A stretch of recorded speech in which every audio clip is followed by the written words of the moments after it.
The story starts with the game Ether World. It was released 10 years ago as a dating simulator targeted at a female audience, but it ended up having significantly more male players. It allowed players to play various characters, from easy but very efficient to complicated but inefficient characters. Among them was one trash character, especially known for his difficulty level and terrible features. There was one pervert who led this character for 10 years. A guy looks towards the computer and wonders if he can start. He smiles and says, "It's he, player, Beak Usial." At noon, Usial drinks and looks at the computer seriously in the building. He sees that there are new posts in the forum. He wonders if there are new updates or something. He actively reads the comments of 3 different people. Usial surprisingly says that he is the final boss in a dating sim, and he thinks these usually end when they get together with one of the characters. Usial read the comment of a famous ranker who tells the public, "Guys, this boss is not beatable at all." Usial tries to put a coffee mug on the table and says, "Well, it does not make sense that there would be a monster with magic nullifying skills in a magical world." He puts his hand on his chin and thinks people say their characters are getting deleted. Dark Demon Dragon, the 13th moon of the Black Knight, has appeared. He moves the mouse and thinks, so the story is in Ether's world. There is a cult-like organization called Dark Demonic Humans. Their goal is to help an otherworld called Persona Gate take over this world. When they finally managed to achieve this goal, the Dark Demon Dragon appeared. Usial says Persona Gate has already taken over 90% of the continent. He has only concerned himself with PvP and not the story so far, but the whole lore got messed up. He thinks it's not like he can avoid fighting it, and he might as well give it a try. Usial actively looks at the computer's screen. The computer asks Usial if he will fight the Dark Demon Dragon. Usial thinks about clicking on the yes option. Usial thinks he will show off the skills he has honed over the last 10 years. If he is to explain his character, Beak Usial, he is the sole character in the game who cannot use magic. However, everyone can use magic in the game. Because of this, even the most experienced players choose not to play him. Basically, he is worse than an extra. Of course, he can use some magic. The Dark Demon Dragon opens its mouth, and a bright magic shines within. The dragon throws high-intensity magic towards Usial. Usial is surprised by his quick attack. He thinks something and smiles. Because he can use the blink spell. Standing there arrogantly, Usial looks at the dragon angrily. Beak Usial's blink spell allows him to travel randomly between 3 and 10 meters very quickly. The direction in which he blinks is random, so if he does not control the distance well, he will die immediately due to the speed and impact. On top of that, the cool time and mana usage is ridiculous. There is also a penalty that he cannot move for 2 seconds after using this skill so that anyone can learn it, but most people don't use it. However, Beak Usial has mastered the use of blink. He can control the direction he will go in and the distance. He has also managed to nullify the penalty. It does not use up mana since he does not even have a mana stat. Unlike other spells, blink was nothing more than a movement ability, but he became obsessed with this character since everything depended on his skill level. So, over the last 10 years, he has been playing as the only character in the game that does not use magic in battles. He has defeated the final boss, the 13th moon of the Black Knight. After that, he smiles and wonders if he really killed it. Sitting in front of the screen, Usial says he knows he is basically covered head to toe in ancient relic grade items, but he's still a garbage character. He says he will confess to the community that he killed the Dark Demon Dragon. A notification appears, which tells him the wrong ending has been reached. 90 of the Ether world has been destroyed. After seeing this notification, Usial becomes surprised and does not understand the situation. Another notification tells Usial that he is the closest to reaching the true ending. The system says to him, "Please get the true ending." After reading this notification, Usial is frightened and starts screaming. The chair is empty, and no one is sitting in front of the screens. After a while, Usial looks upward and gasps. He is lying on the floor. After that, he gets up, puts his hand on his head, and asks what's going on. He looks around and wonders where he is. Meanwhile, he looks to the other side and becomes surprised to see that there is a broken mirror. He tries to move himself with the support of his hand. He is surprised to see himself in the broken mirror and thinks that this appearance is Beak Usial's. Meanwhile, he looks at his backside and feels something appear there. A status window appears, which tells that this is episode 1, Escape the Chase. Yusial surprisingly looks towards it and thinks, this is Beak Yusial's prologue quest. Yusial angrily looks towards it and clenches his fist. While he feels unusual, that is why he puts his hand in his pants pocket. He comes out a paper from his pocket and thinks, this is the entrance certificate to Stella Academy. After reading this paper, he becomes serious and thinks it's hard to believe, but this is definitely Etha's world. He puts his hand on his head hard and thinks he has to be Beak Yusial. He moves aside his hands slightly and thinks he needs to be logical about this. That voice told him to reach the true ending. Standing there annoyingly, he thinks, from what he knows, this game does not have a proper ending. It just has multiple endings. He wonders if it could be that no one has managed to reach the true ending in the last 10 years. Yusial clenches his lips and thinks, this is not the time to be thinking about that. He clenches his teeth, turns his face, and looks over there. Then he moves near the window to look outside. Yusial is surprised to look outside the window and does not believe the situation. Some guys, standing there, look around and ask each other where that idiot ran off. Meanwhile, Yusial moves aside and hides behind a wall. He slightly looks outside and thinks, those guys are already here. Suddenly, one of those guys looks at the other side actively. He says to the other guys, look, there is a hut over there. He angrily orders the other guys to go and search for it. After listening to him, Yusial becomes frightened. He thinks there is a limit to how long he can avoid them. He clenches his fist and angrily says he cannot fight them, so he does not understand what to do. Meanwhile, a screen appears in front of him. The screen tells him that he can use the skill Blink. After reading this notification, Yusial becomes surprised and thinks about it suspiciously. With a body suffering from magic leakage syndrome, Beak Yusial, who cannot accumulate mana in his body, has this one hope. It is the spell that he fully practiced his whole life. Standing there, Yusial looks at the new notification. The status window tells Yusial that he can use the skill Blink. The Blink has 0 class, its maximum distance is 9 meters, the maximum charge is 1, and the cooldown takes 3 seconds. Yusial thinks the Blink skill was in a game where he controlled his character with a mouse and keyboard. Those guys fastly ran towards that hut. Yusial can listen to their step voices and feels frightened. He angrily clenches his teeth and thinks they are already here, and there is no time left. Looking outside the window, he thinks the only thing he can do is try. Suddenly, those guys stop to look over there and become surprised. They see that guy running to the opposite side. Their leader orders them to chase him, don't let him escape, and says to Yusial, stop right there. In the first part of the tutorial, avoid the pursuers by using Blink. His pursuers, who wear magic boots, are faster than him. The only way he can successfully escape is if he uses Blink. While running, Yusial clenches his teeth, thinks, and calms down. He has used Blink countless times before. Yusial looks aside and thinks the timings are burned into his muscle memory. The leader loudly says that the idiot is not going to stop. Yusial looks slightly behind and believes they have caught up already. Blink's main disadvantage is that if the user fails to control the distance, they could collide with an object and die in an instant. The leader of those guys draws out his sword, tries to attack Yusial, and says, die. Yusial thinks that if he uses Blink, it may be different in this situation.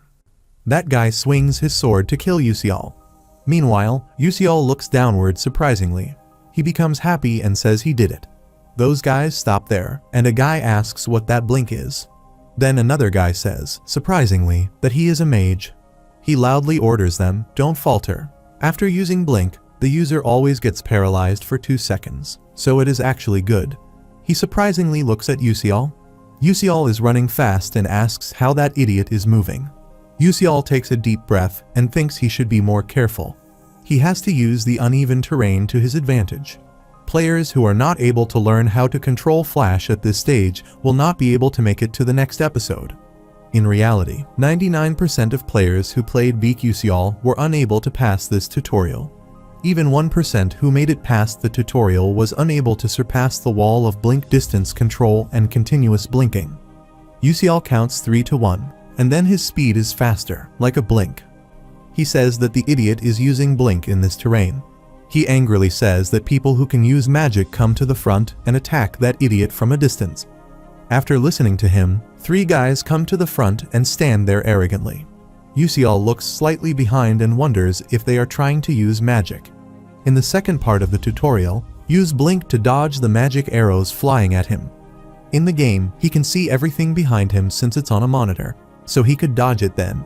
The status window tells that skill and magic leakage syndrome are being used. Magic leakage syndrome's derivative skills, Sixth Sense, and cognitive acceleration are being used. They continuously throw arrows towards him, but he moves aside and saves them from their attack. Meanwhile, a blast happens there, but he runs fast and saves. The dust spreads there, and the land penetrates. Looking over there, Yusial thinks that it is close to him. He clenches his teeth and again thinks of escaping. He runs away faster to the opposite side. Part 3 of the tutorial is crossing a canyon while using Blink. The only way to cross is to control the distance of his Blink perfectly. Then he can meet up with some passing mages and escape. And that's the end of the tutorial. In order to pass this part, he has to cancel his Blink in 0.1 second at the perfect time. If he fails even once, he will die right here. There are about 20 floating boulders. 0.1 second. That's a lot easier said than done. Yusial clenches his fist angrily and wonders just what freaking idiots made the tutorial like this. However, to be honest, this is just about doable. Meanwhile, he stops there because he listens to their voices. The leader loudly says he is right there. Yusial slightly looks aside and thinks his pursuers are closer than he expected. The distance between him and them is about 100 meters. Since his Blink has a 3-second cooldown, that's not enough time to make it across. The likeliest method for his survival is to kill them all. Sitting there, he thinks, this is crazy. He wonders how dare he think he can do this when he has never been in a proper fight. If this were a game, the system would make it impossible to attack those who are chasing him. But this is reality. No rule says that he has to blindly follow the game's system. The thought of killing someone does not bother him at all. The reason is not because those guys are his parents' enemies, as per the story. Looking over there, he thinks those guys are here, and it's just that he thinks he can win. After a while, those guys appear there. That guy angrily says to his companions, that's him, and orders them to catch that idiot right now. After that, they all angrily run towards Yusial to attack him. One of them moves near Yusial by holding his weapon. He smiles at him and thinks the idiot cannot fight with all of them alone. Yusial quietly looks at them and thinks something. The target distance is 8.7 meters, the skill Blink is active, and a bright light shines there. Meanwhile, that guy becomes surprised to look there. Another guy is surprised to see there, but does not understand the situation. Yusial stands there arrogantly and looks at that guy angrily. The blood comes out from that guy. Blood drops fell on Yusial's face. The unmistakable feeling of blood running down his fingertips. He does not feel any sense of guilt at all. After all, he only killed them to survive. Yusial pushes back at that guy forcefully. That's why he falls away on his other companion. They both become angry and clench their teeth. After that, those guys shout, he is getting away, so don't let him escape at any cost. While running, Yusial thinks he has dealt with one of them, but the next attack would not be easy. Yusial looks aside slightly and wonders if they have given up on chasing him. Yusial stops himself, but he sees one of those guys there and thinks they did not. While running, Yusial wonders if they are using magic again. He puts his steps there and thinks he should dodge them. That guy angrily points over there and loudly orders an attack on him. The high-intensity magic scatters there, and then he throws it towards Yusial forcefully. Yusial clenches his teeth and seems frightened to see this attack. Yusial looks around and believes those all attack him collectively. Yusial clenches his teeth angrily and wonders why the spell is so powerful. Meanwhile, he sees a tree branch over there. Yusial used the skill Blink to reach there. A powerful blast happens there. The smoke clouds are made there, and that guy smilingly says, serves him right for being so cocky and acting up.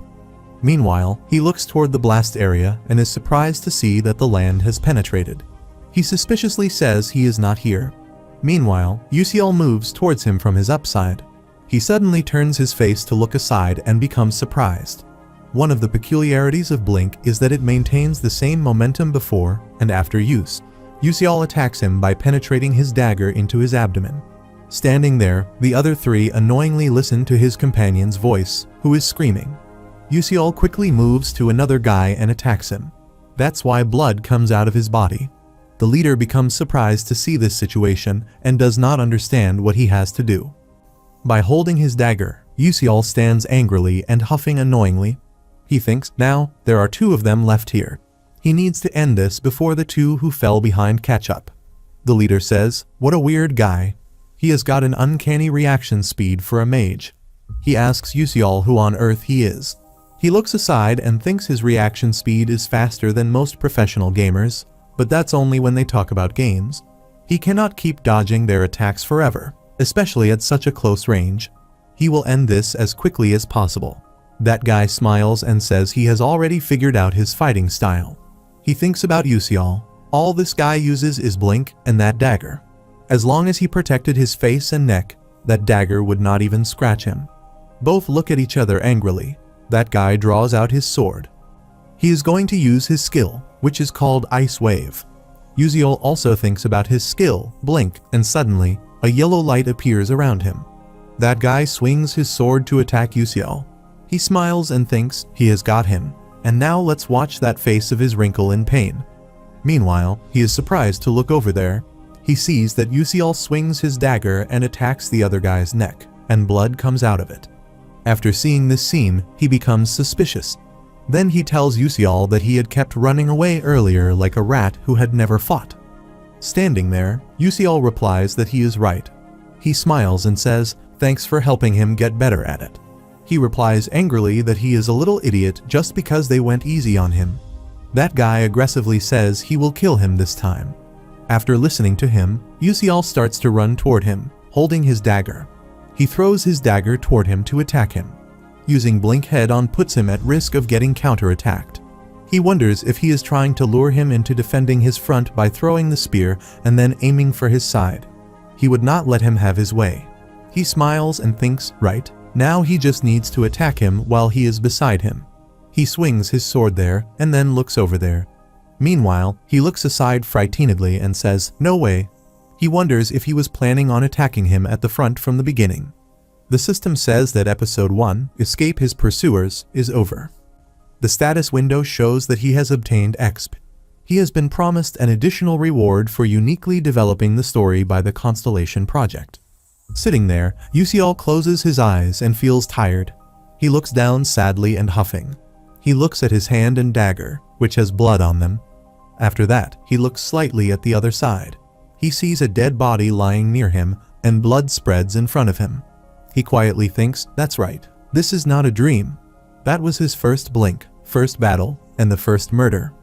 He killed a person to survive. After that, he gets up and cleans the dust by his arm with his hand. Standing there, he says, let's leave this place for now. Meanwhile, he looks over there suspiciously. He turns his face, looks at the dead body, and thinks something. Although this leaves a bitter aftertaste, he has to think realistically since he has no money. Yusiol searches his pocket and comes out with a money pouch. He thinks that approximately 2 million won, which is better than nothing. After taking this money, Yusiol sadly looks at the floating stones and thinks something. Standing there alone, Yusiol thinks the problem is that he has to cross this cliff. Meanwhile, Yusiol actively listens to someone who asks if anyone is there. Yusiol sees some guys standing on the other side of that cliff. That's the group of mages that appears in the tutorial. Yusiol raises his hands and loudly says, he is over here. One of them raises his hand, says there is no bridge nearby, and asks if he can cross. Yusiol replies, yes, he is on his way. That guy turns his face and says to his companion, let them wait since he said he would cross. The blue-haired girl says, but to cross this cliff, he would have to be at least a third-class knight. He asks if that young boy could do such a thing. Then, her companion replies that he is not sure. That guy looks over there and becomes surprised. Yusiol takes a high jump and moves from a cliff to floating stones in a few seconds.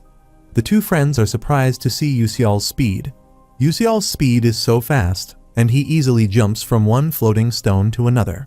Looking over there, those guys become surprised, and one of them asks if that is a jumping type of magic. That guy listens that it is a blink. The two turn their faces and look behind their companion. A girl tells them that the guy used a skill, blinking. He says a blink would not be able to control the direction and distance. They wonder how that is possible. Meanwhile, he becomes more surprised to look over there. He sees two guys standing on that cliff and asks if they are with the boy. A guy creates a spell and throws it towards Yusial, who is standing on that floating stone. Yusial looks slightly behind and believes that magic is moving toward him. He suddenly takes a high jump and moves to the other floating stone with the help of Blink's skill. He turns his face and looks behind. He sees that the guy has destroyed many stones with his magic. He wonders if they are with that mercenary from before. Blink's cooldown is 3 seconds. Dodging all magic with it is not possible. He has to find the next floating stone that will work as his foothold. Meanwhile, Yusial looks over there and becomes annoyed. He sees that guy create another black spell and throw it towards Yusial, but he moves aside and saves. He is going to fall. He clenches his teeth angrily and looks to the other side. He realizes that all the floating stones are too far from him. He continuously looks around and hopes he lands on just one. He again uses the Blink skill, moves forward, and tries to hold the corner of the cliff. Finally, he is able to hold the edge of that cliff with his hand. He looks behind and thinks he survived. Meanwhile, he realizes that high-intensity magic is moving towards him. He thinks he is going to die. Meanwhile, blue, bright light scatters there. The blue magical light collides with the yellow magic and stops it. After a while, all the floating stones were destroyed, but Yusial was still holding the edge of the cliff. Yusial slightly turns his face and looks behind. He wonders what was that magic just now. It seems like someone just used 2 attributes in one magic in the tutorial, an ice spear covered with lightning. Furthermore, the caster precisely calculated the trajectory without wasting any mana. He wonders who could perform such a feat. That girl is standing there arrogantly, holding her magical stick. The 2 persons are surprised that she saved Yusial using magic. That's why they too turn their faces and move to the other side. It seems he lives anyway. Yusial climbs at the cliff and meets those people. Yusial looks over there and tries to talk with that girl. After that, Yusial nicely says, "Thanks for helping him just now."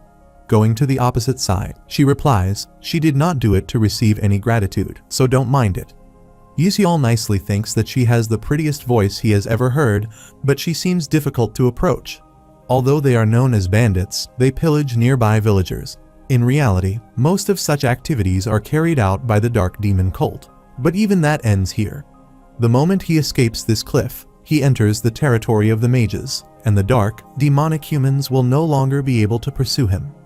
Looking over there, Yusial thinks, not to mention that they don't even know who he is. Meanwhile, something appears in front of Yusial.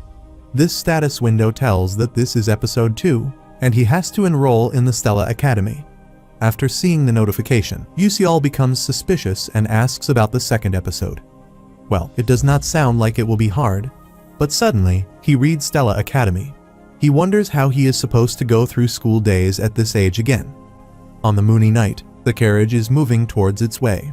Some guys were wearing long black dresses. Yusial is also sitting in this carriage and sleeping. His face is sweating because he feels something unusual. In the past, when he was a child, he called his mom happily and said he was going to be a mage when he grew up. His mother smiled and replied, yes, she believed in him, Yusial. The second-hand magical text that mom and dad got him by working really hard to save up. He was going to study really hard and make his parents happy. One day, he felt sick, and his mother put a shawl over him.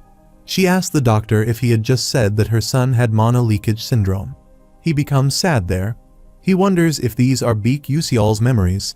He cried loudly, putting a hand on his face. Suddenly, Yusial wakes up and seems surprised. He puts a hand on his head and then looks to the other side. The sun rises and it's morning. A red-haired guy says nicely to Yusial. He is waking up because he was just about to wake him. They are going to arrive in Lezuicha, the satellite city of Arcanium, soon. After a while, the carriage is stopped. They decided to take a break here. Yusial takes a big yawn, but suddenly, he looks over there and becomes serious. That girl looks at Yusial actively. He downs his hands and thinks, maybe she wants to say something. But she turns her face arrogantly and moves to the opposite side. Yusial smiles and thinks that's cold. But things are going fine, considering how worried he was. He is glad the timeline is closer to modern times rather than the Middle Ages. Magic exists in Ether World, But in safe cities, trains, flying ships, and warp holes are set up to make long-distance travel convenient. Usial thinks they are going to Lezoicha right now to get on a flying ship. 2. Lezoicha lies on the route to Arcanium, and the real episode begins there, in the City of Magic. There are renowned magic towers as well as mage knight orders and 5 renowned academies in Arcanium. Stella Academy is the academy with the most powerful mages and the most excelling students. Because of that, Stella is full of geniuses and nobles from all over the world. He still does not understand how Beak Usial managed to get admission into that place. He has not checked out his skills yet. Mana Leakage Syndrome is level 1, in which strength increases by 3%, ability increases by 5%, and sensitivity decreases by 10%. The sixth sense consumes the user's mind power to activate. Detect mana within a 12-meter radius and activate detection acceleration. Automatically activates when danger is detected. Looking towards the status window, Usial thinks about sixth sense and detection acceleration. He would already be dead if it were not for these two. A cursed physique that stops him from accumulating mana within the body, Mana Leakage Syndrome. It is an inherent curse that Beak Usial has. However, this allowed him to detect mana around him with his sixth sense. It also allowed him to sense any attacks coming towards him, even if he was not looking in that direction. Actually, the acceleration of the direction allowed him to sense things like time had slowed down. If there was a threat or attack coming towards him faster than the speed at which a human could detect it. It's a necessary skill for Beak Usial since he cannot use mana, but cannot use sixth sense for long. It uses up a lot of mind power, so it has huge consequences after usage. Another status window tells his stats, including strength, sensitivity, ability, stamina, endurance, and mind power. After that, his mana, skills, and traits. After reading it, Usial thinks that's actually not bad for starting stats. The original Beak Usial had really low sensitivity, but it seems like it took a part of the stats of the character he had fostered Beak Usial into. In Etha's world, there is not just one level but one for each state. Skills are in the form of levels and stats in stars. The maximum stat level is 9 stars, which is essentially impossible to reach. He played this game for over 10 years, but the highest he managed to reach was 8 stars in both stamina and sensitivity. But he should invest in sensitivity for now to boost his sixth sense and his reaction speed. He can raise stamina and flexibility through other means, after all. Usial thinks the problem now is the Mana Leakage Syndrome. If he does not train in this, he will not be able to survive for long. He needs to upgrade it to Secrets of Nature Physique as soon as possible. The way to reinforce Mana Leakage Syndrome is within Stella Academy. That means he has no choice but to go to Stella. Suppose he wants to stop the end of the world and treat his syndrome. He already does not want to go. He wishes he had something to help him out here.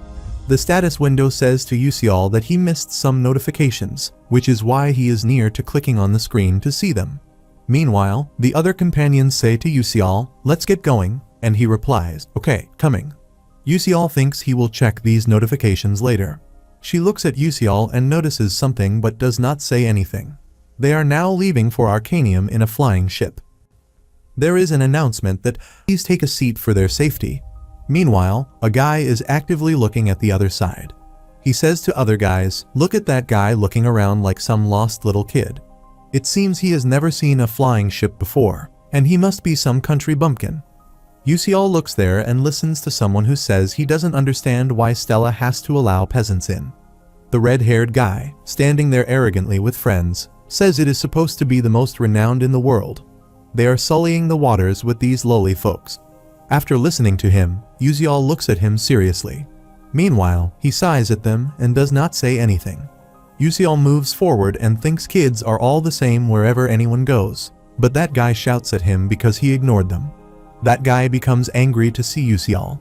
He curses to Usial, but other companions become serious to look over there. He turns his face aggressively and asks why everyone is being so loud. That guy is surprised that a girl in a red dress is coming there. Usial slightly looks aside and listens to someone who says, "This is Princess Bion. This is the princess of the Adalbit Kingdom, Hong Bion Adalbit." He smiles and nicely says, "His Highness." She does not reply but looks at him arrogantly. He moves forward without saying anything, and he becomes annoyed. Princess Bion moves towards Usial and everyone notices this. Princess ignores those three companions, and they feel bad. Princess passing by Yusial nicely. Yusial looks at her slightly and thinks she is the world's villainess. Hong Bion is one of the main characters of this game. She and the main female protagonist always have arguments. She dies in the end, no matter what route she chooses to take.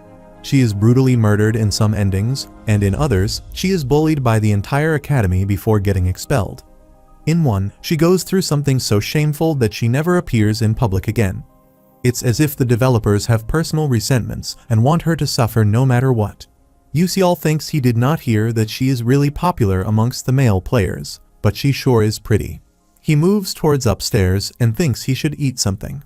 There are many delicious items placed there. Yusial just chooses drinks. While coming outside, Yusial wonders why everything is so expensive. He will just eat once they get to Arcanium. Meanwhile, here is an announcement for everyone. They will be arriving in Arcanium in 10 minutes. Please make their way to the first floor. He repeats that they will be arriving in 10 minutes. After listening to this announcement, Yusial smiles and wonders if it is finally starting.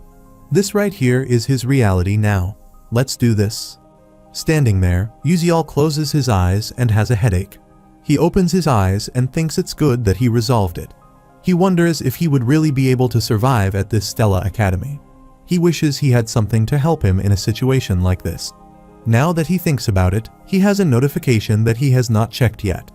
The Constellation Project offers him a special reward. First is a downgraded version of the items he used in the game.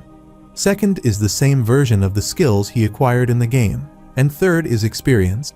Yusial put a hand on their chin and said, "It seems those system lots have at least some commercial ethics, and let's see what he should pick." He wonders if he could perhaps take Returning Light or Praise of the Flash. As a result of the search, the item's grade is too high and will be severely downgraded. Yusial asks what about Hyperspace Blink.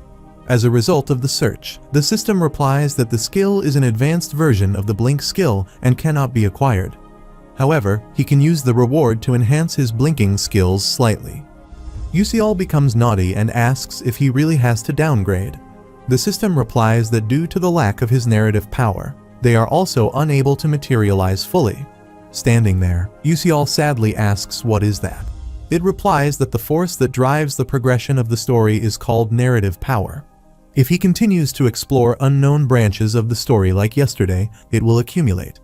Yusial says, in short, he cannot provide him with late-game items because he is too much of a newbie, but the system does not reply.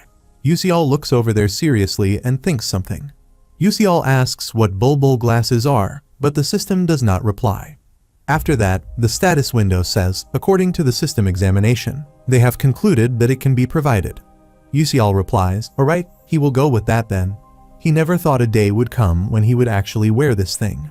Bulbul glasses are an item that contains all the information that he has collected while playing the game. In Etha's world, it was impossible to recall and read information about hunted monsters or acquire knowledge. So, players developed various items to store information in their own way. Yusial wears the Bulbul glasses and looks there actively. The status window appears and describes the specialty of Bulbul glasses. The spectacles tell the grades, description, special features, and seal. After wearing these glasses, Yusial looks at the status window and orders to open the folder, and the system opens the Bulbul folder. The system tells the 5 things: alchemy materials, hunting grounds, dungeons, monsters, and characters. Yusial says, alright, this is good enough. Since this place is indeed real life, there is no way for him to tell how much he can find using the game system. But with these glasses, he should be able to regain half of the ability he used to have. Meanwhile, Yusial looks over there and listens to someone named Azel. Another guy asks if he means the traitor Dutch Malf's eldest daughter. Another guy wonders how dare she show her face here. His friend replies, just quiet, she will hear him. Yusial also looks at her and thinks, so her name is Azel. Now that he thinks about it, one of the functions of the Bulbul glasses allows him to register or check the character information within the story. Azel Malf is a fake heroine, an ice lightning mage who drinks juice first when eating a pizza, the eldest daughter of Malf Duchy. Her father's death led to her family's downfall and her death. To explain Azel, the fake heroine, there is one thing he has to point out. However, the place he is currently in is a game called Ether World. The fact is, Ether World is a game based on the original romance fantasy novel, and that novel is about the heroine, Azel, who had lost her entire family. She grows by confronting the schemes of the villain, Hong Bion, and eventually ends up with the male protagonist. In the end, her revenge scheme completely disappears, and the male characters protect her. It had a sad ending after receiving harsh feedback from its readers. However, the problem is that although the game's world is based on the novel, the story is completely different. In the game, an original character named Flame was added, who took over the role of the heroine. Furthermore, this character named Flame had a backstory. It was that she was a woman living an ordinary life in the modern world who regularly enjoyed reading and was transported to this world. So, unlike the novel, Azel becomes the fake heroine in the game, while Flame becomes the real heroine. Despite the many players, numerous attempts, and efforts, it is said that she was not able to survive on any of the routes, which resulted in her getting pushed away from the real heroine position. Well, it has nothing to do with him. Yusial wonders if it is just his imagination. He feels like he has seen her somewhere before. He should get ready to hop off. The next morning, at the Stell's Academy, many students were standing nicely. A guy addressing the students, as they are already aware, the dark demonic humans are the mages who have embarrassed the otherworldly powers and transformed into monsters. Even at this moment, dark demonic humans continue their invasion by opening persona gates or liberating ancient dungeons to encroach upon the magical world from the back world. Their destiny as mages is to protect the world from the forces of darkness. Two guys mumbling and laughing by saying, "What a boring speech to begin the semester with." Yusial also listens to speeches. They will have the oath ceremony for the 4 students who were admitted with high scores, as well as the freshman representatives. The teacher orders the students to please come up to the podium. Everyone's faces are shining, fitting their position as main characters. However, the brightest one among here is obviously freshman representative Ma Yuxiang. He is the student who entered with the highest score. He wonders how he is so handsome and intelligent at the same time. Yuxiang is the character that best fits the phrase, "Throughout heaven and earth, he alone is the honored one." With a mana status of 9 stars, possessing potential close to the realm of deities, Yuxiang is a natural genius among geniuses who can control all the elements in this world. Yusial thinks that even if he cannot reach the true ending, he must at least aim to avoid the bad endings by bringing Ma Yuxiang to the good side. However, that's completely up to Flame. But it depends on how she acts from here on. Since she is also from the same reality as him, it may be a good idea to get along with her. But things will get complicated if she considers him an enemy. Since he has the upper hand in terms of information, he should not have to risk anything. Flame is a romance fantasy novel possessor, and he is a romance fantasy game possessor. However, his importance in the story cannot even be compared to that of a shop NPC in a village. Furthermore, the heroine possesses the special ability to cleanse the dark demonic humans. Aside from that, she even has an ability that enables her to impoverish those around her. Being around her will surely accept him, too. His role is to support the main character from afar and not get involved with them as much as possible. The teacher says to the students, with that all, they will conclude the entrance ceremony and everyone claps. Meanwhile, the system tells us about episode 2, which is when enrollment into the Stella Academy has been completed. In another building of Stella Academy, many students, including Yusial, are sitting in the examination hall. Yusial thinks it's been a while since he graduated from university, so it feels weird to be a high schooler again. But still, having Stella's pocket watch feels good. A watch that proves he is a student at the most prestigious magic academy, Stella. If he has this, he will receive much better treatment and service than those with most magic warrior licenses. Sitting there, Yusial smiles and thinks he wants to hurry and use this. After a while, a professor comes there and says, "Everyone, sit in their seats. They will begin the exams now, so put away all items besides their writing supplies. Those who use glasses will be examined prior." Yusial wonders what follows the entrance ceremony and exam. Stella Academy's curriculum is more rigorous than most Korean universities. Students take an exam even on their first day. It's called a class organization exam, which means a class placement exam. After that, the professor loudly orders everyone to begin the exam. Yusial looks at the question paper. He smiles and thinks it's tricky, he has no idea what it says. Unrelated to the entrance exam, the class placement exam is notorious for its crazy difficulty. Students are assigned to the A to F and S classes based on this exam. Of course, most of the playable characters are obviously in the S class. On the other hand, Baek Yuseol entered the academy in last place among 20 students who can be automatically considered to be assigned to the F class.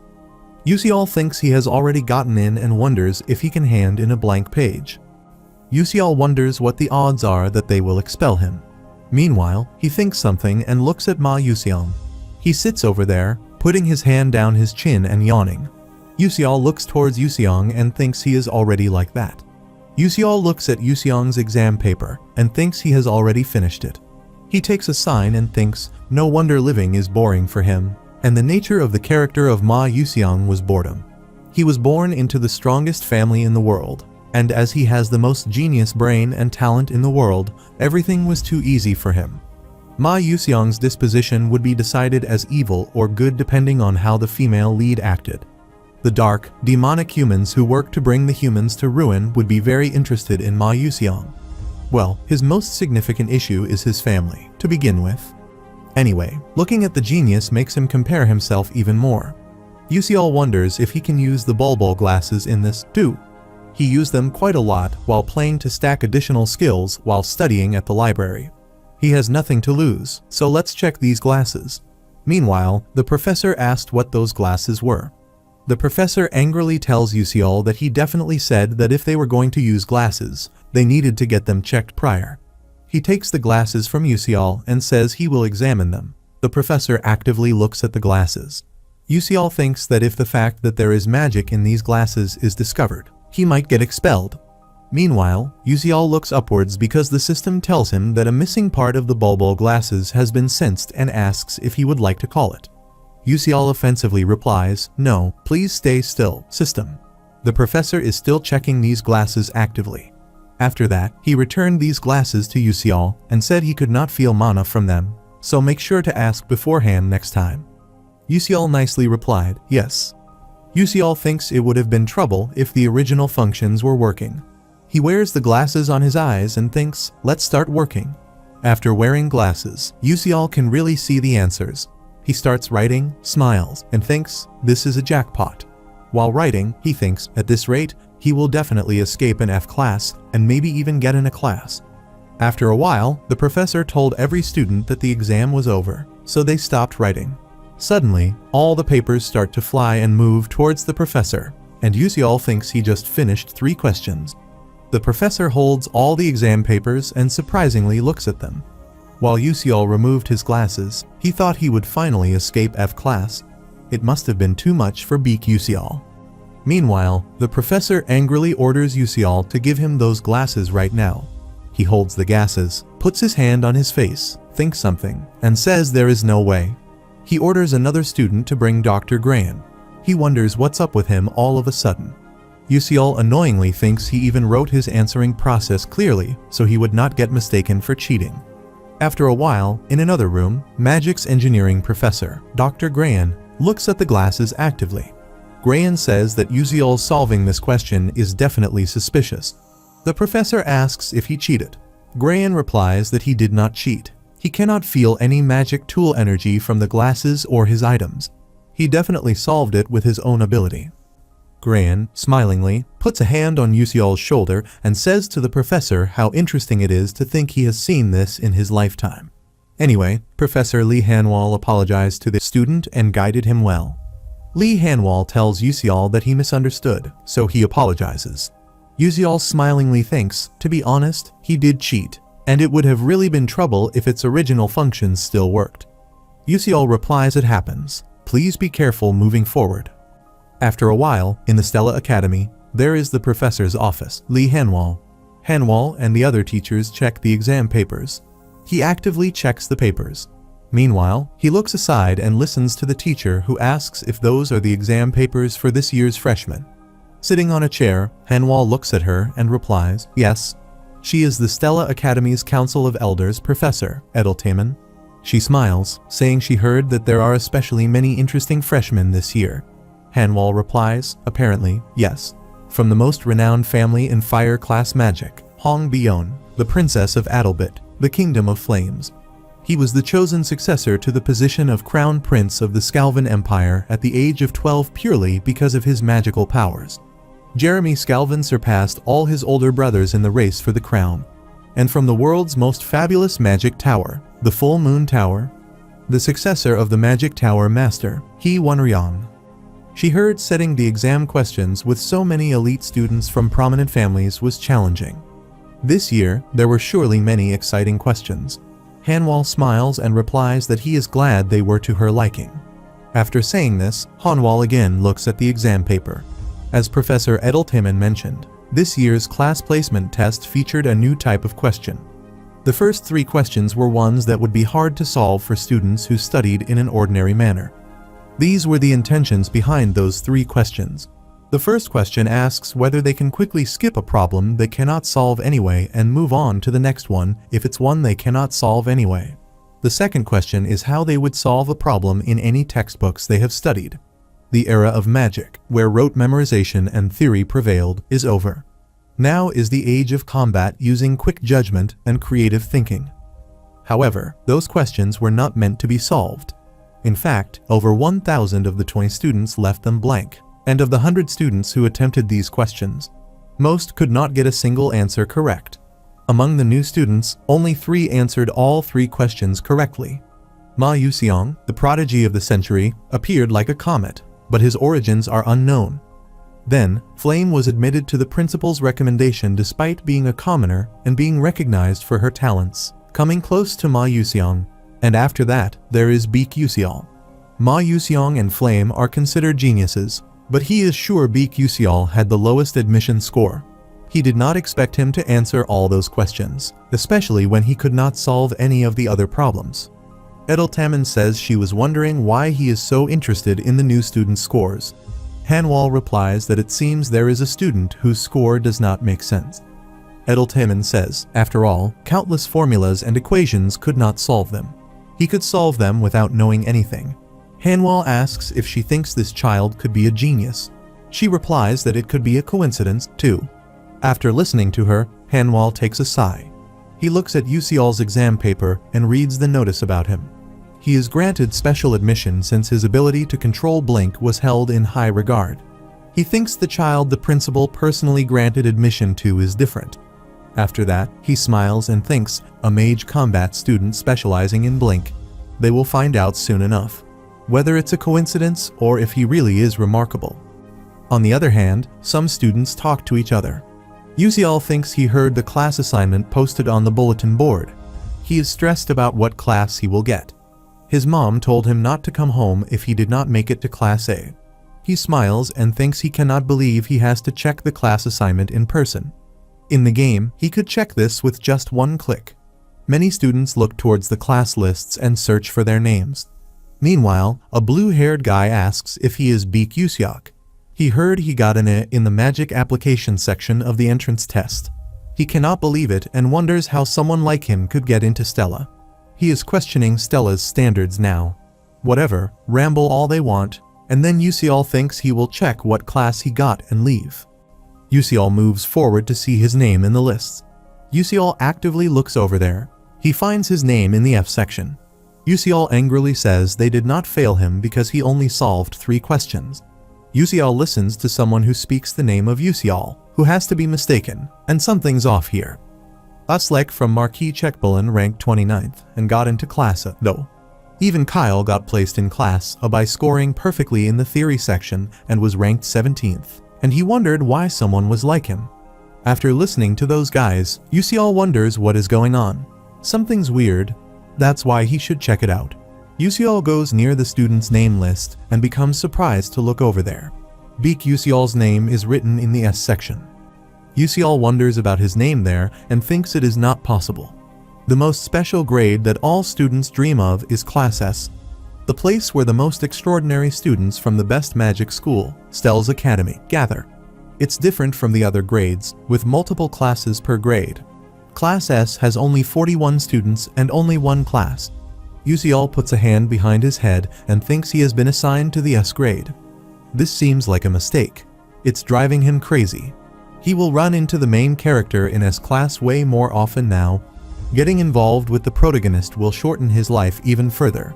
Yuseol looks down and thinks he cannot even change his class. He will have to try his best to keep a low profile. Well, he will manage somehow. Flame looks at Yuseol and thinks something but does not talk to him. These are the rooms in the residential buildings of Stella Academy. A lady slaps on the face of a girl. She is Elemental Class Fire Element Professor Hong Yil. She angrily asks. She got 3 questions wrong. Even Princess Azel of the Fallen Malf Duchy got 2 questions right. Bion sadly listens to that lady. She was not able to answer questions that even those insects got correct, meaning she is even lower than an insect. Yil says to her that she should think of herself as a bug and do it again. Yil asks Bion if she understands. Bion replies, "Yes, mother." Standing there, Yil looks at her daughter and sighs after that. She says to Bion that she cannot afford to become like her. Yil asks who was chased out of the kingdom and is holding on to some stupid professor position. She cannot become the shame of the kingdom. Yil slightly bends herself near Bion. She holds her daughter's face nicely and says she has to become a better existence than her sister. Yil smiles and asks if she understands what she means. Bion thinks something and then replies, "Of course, mother." After that, she turns her face and thinks, sadly, she does not understand. She just lived the way she was taught and solved the way she was taught. Problems composed of magic she has not learned, spells she has not learned, and formulas she has not learned. After saying everything, Bion becomes sad. She asks why she is tormenting her. On the other side, in the S-Class, everyone is sitting in their seats. Yuseol puts a hand on his head, thinks he is screwed, and, of course, he is assigned to a place chock full of asocial weirdos. Yuseol actively listens to his classmate, who asks how he is here. Another guy replies that's what he is saying. He cannot figure it out. He secretly says that their parents protested and asked why he is in the S-Class, and his only response was that Beak Yuseol has the qualification to be in the S-Class. His friend replies that it does not make any sense. After listening to them, Yuseol smiles and thinks it looks like he is an outcast. Then again, they have been working hard since they were young, so he would be frustrated too if a known guy like him was in the same class as them. One's class changes according to their performance after every test, so that's fine. The S-Class is not exempt from that. Of course, there are very few cases in which someone is demoted. Now that he thinks about it, a male student will rise from the A-Class to the S-Class later, and he will find that out later. It's pretty amazing to think these game characters are in front of him. In a few years, most of the students in this class will become famous worldwide, and about 5 of them will also have the possibility to betray the magic world. Ma Yuseong is one of them. If Flame could stop that from happening, that would be nice. Meanwhile, a professor comes there and says, "Everyone, settle down." Yuseol was surprised to see this professor. He says it's nice to meet them all. He is sure some of them have seen him before, but he will still introduce himself formally. He says arrogantly that he is the professor of the S-Class, Li Hanwal. A student discusses, so that's the famous professor. Another student replies that the number of dark daimonic humans he has hunted down has almost reached 4 digits. They call him the 7th class magic warrior. He really is on a whole other level. Hanwal says, "Everyone, settle down. It looks like a lot of talented students are here, and a very unique student as well. As they all know, this academy is where they foster combat mages. As magic warriors, they will experience a rigorous high school education over 3 years. He doesn't expect all of them to follow. However, he would like all of them to show him their best within that time frame." After saying that, Hanwal tells students they should go ahead if they want to ask questions. No one student asks a question among them. Hanwal says, "Good, then let's start the class." Bion comes there, stands at the classroom's door, and looks inside. To think Hong Bion, who follows the rules more than anyone, is late. Bion comes near Hanwal and looks at him sadly. Yuseol wonders if something happened. Let's use the bulbul glasses to check. The system provides some basic information about Hong Bion Adelbit. Yuseol actively reads these points and thinks about the last point, guaranteed to die. If Azel dies because of Flame, Hong Bion dies because of both Flame and Azel. She could say that it's the inevitable fate of a villainess. He would like to save her if he could, but he is not really in any position to help someone else. Hanwol tells Byeon she should go and sit in her seat. Yuseol feels bad, but he can only keep his distance. Yuseol sees Byeon standing in front of him, and she looks at Yuseol actively. Yuseol also looks at her but does not say anything. She puts her hand on the table, and after that, she sits with Yuseol. To see this, he smiles and thinks, this feeling that things are getting twisted right from the start. Standing there, Hanwol says before they start the class, they will have the staff succession for the staves they will be using while in school. The S class and the A class will have their staff succession together. Yuseol thinks about the staff succession ceremony. After that, he smiles. It's a bit annoying, but he is looking forward to it. One is the familiar contract ceremony, and the other is the staff succession ceremony. Like the premier academy that Stella Academy is, the staff succession ceremony it holds is just as special. After a while, Hanwol stands there and asks the students if everyone is there. Hanwol says staves range from the lowest class to the middle-high class. All they guys have to do is go up to a staff they would like and grab them. The process of switching staff once they are picked is very complicated, so he hopes they choose carefully. Yuseol thinks although he says that they are not the ones choosing their staff. It's the other way around. In Aetha's world, the staves only respond to a person they deem worthy of commanding them, causing a resonance effect. It means that they cannot use high-level staves just because they want to. Anyway, he wonders which one he should choose. If it were before, he would not selected a staff meant for the F class, but he has to think carefully now that he is in the S class. The staff that fits his position the best is the wand. Staves are actually divided into two classes, the short-form wand and the long-form staff. Wands are usually wielded by the knight class, who spam magic quickly. On the other hand, staves are used by the bishop class, which focuses on a single hit with a longer casting time. Meanwhile, Yuseol looks aside because someone asks him which one he thinks he is going to pick. Another guy says to his friends that since he is in the S class, he should not have any problems with causing a resonance effect, and his friend agrees. After listening to those guys, Yuseol turns his face to the other side and thinks they can think what they want.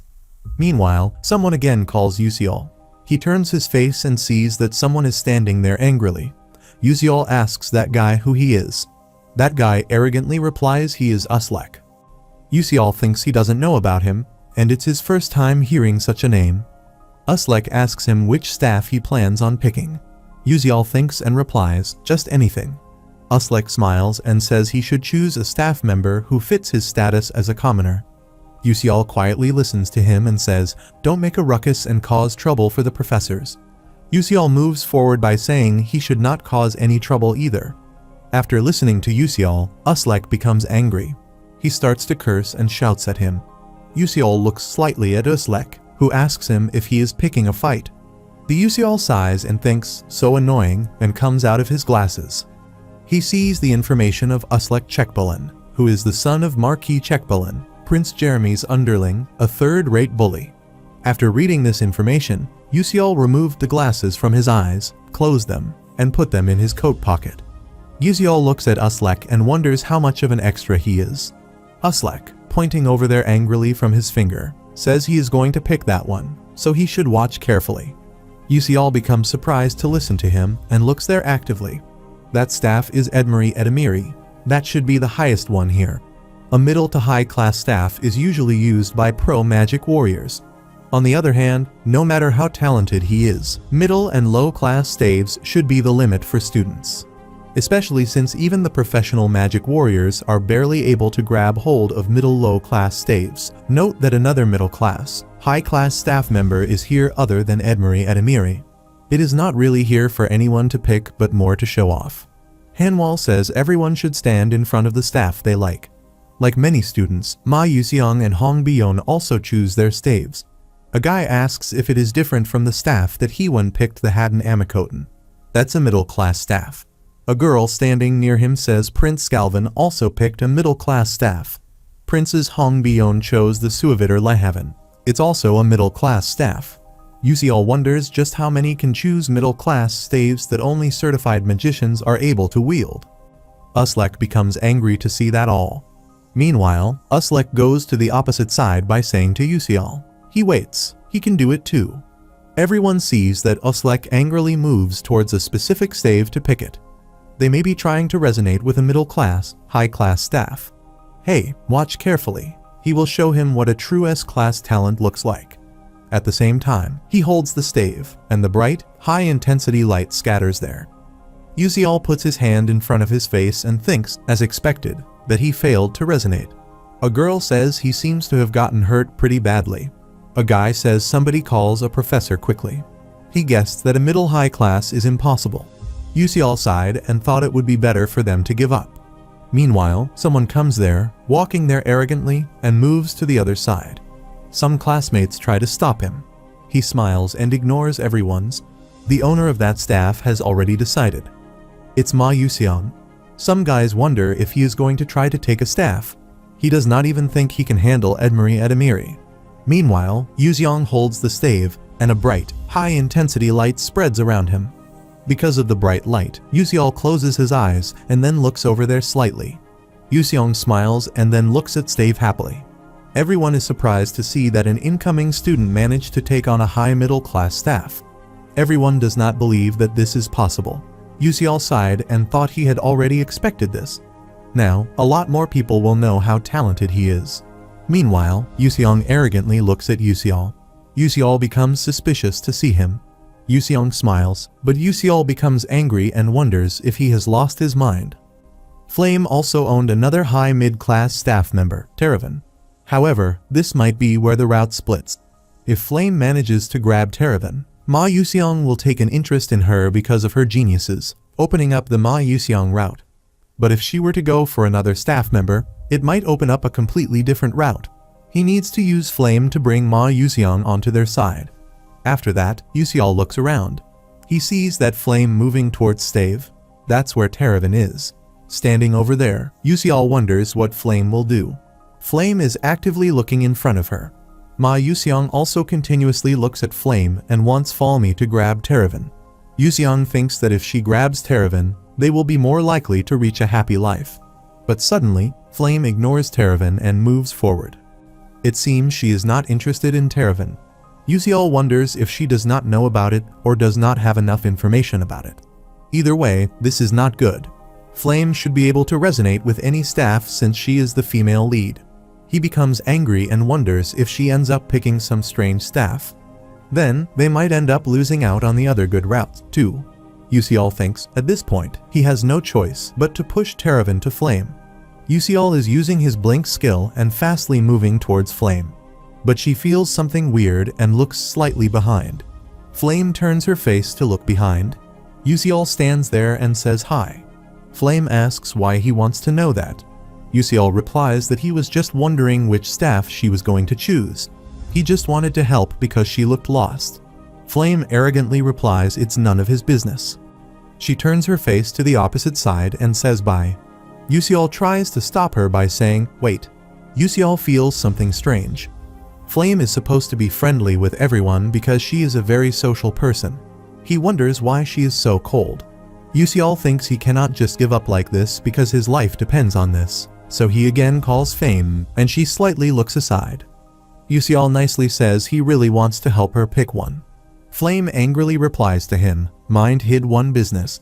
Flame becomes angry listening to Yuseong, who says to her that he feels like there is a staff member who's perfect for her here. Flame angrily asks what he knows about the staff. Yuseong wonders if anything is wrong, or if he does, she does not care about extras. Yuseong nicely says he heard a lot about her. Yuseong asks her if she thinks she can grab that one. Flame looks over there and asks about Teravan. Yuseong smiles and replies, yes, that one. Meanwhile, Yuseong looks aside. They both see that something quickly moves towards them. Yuseong becomes surprised to see over there. He does not understand the situation.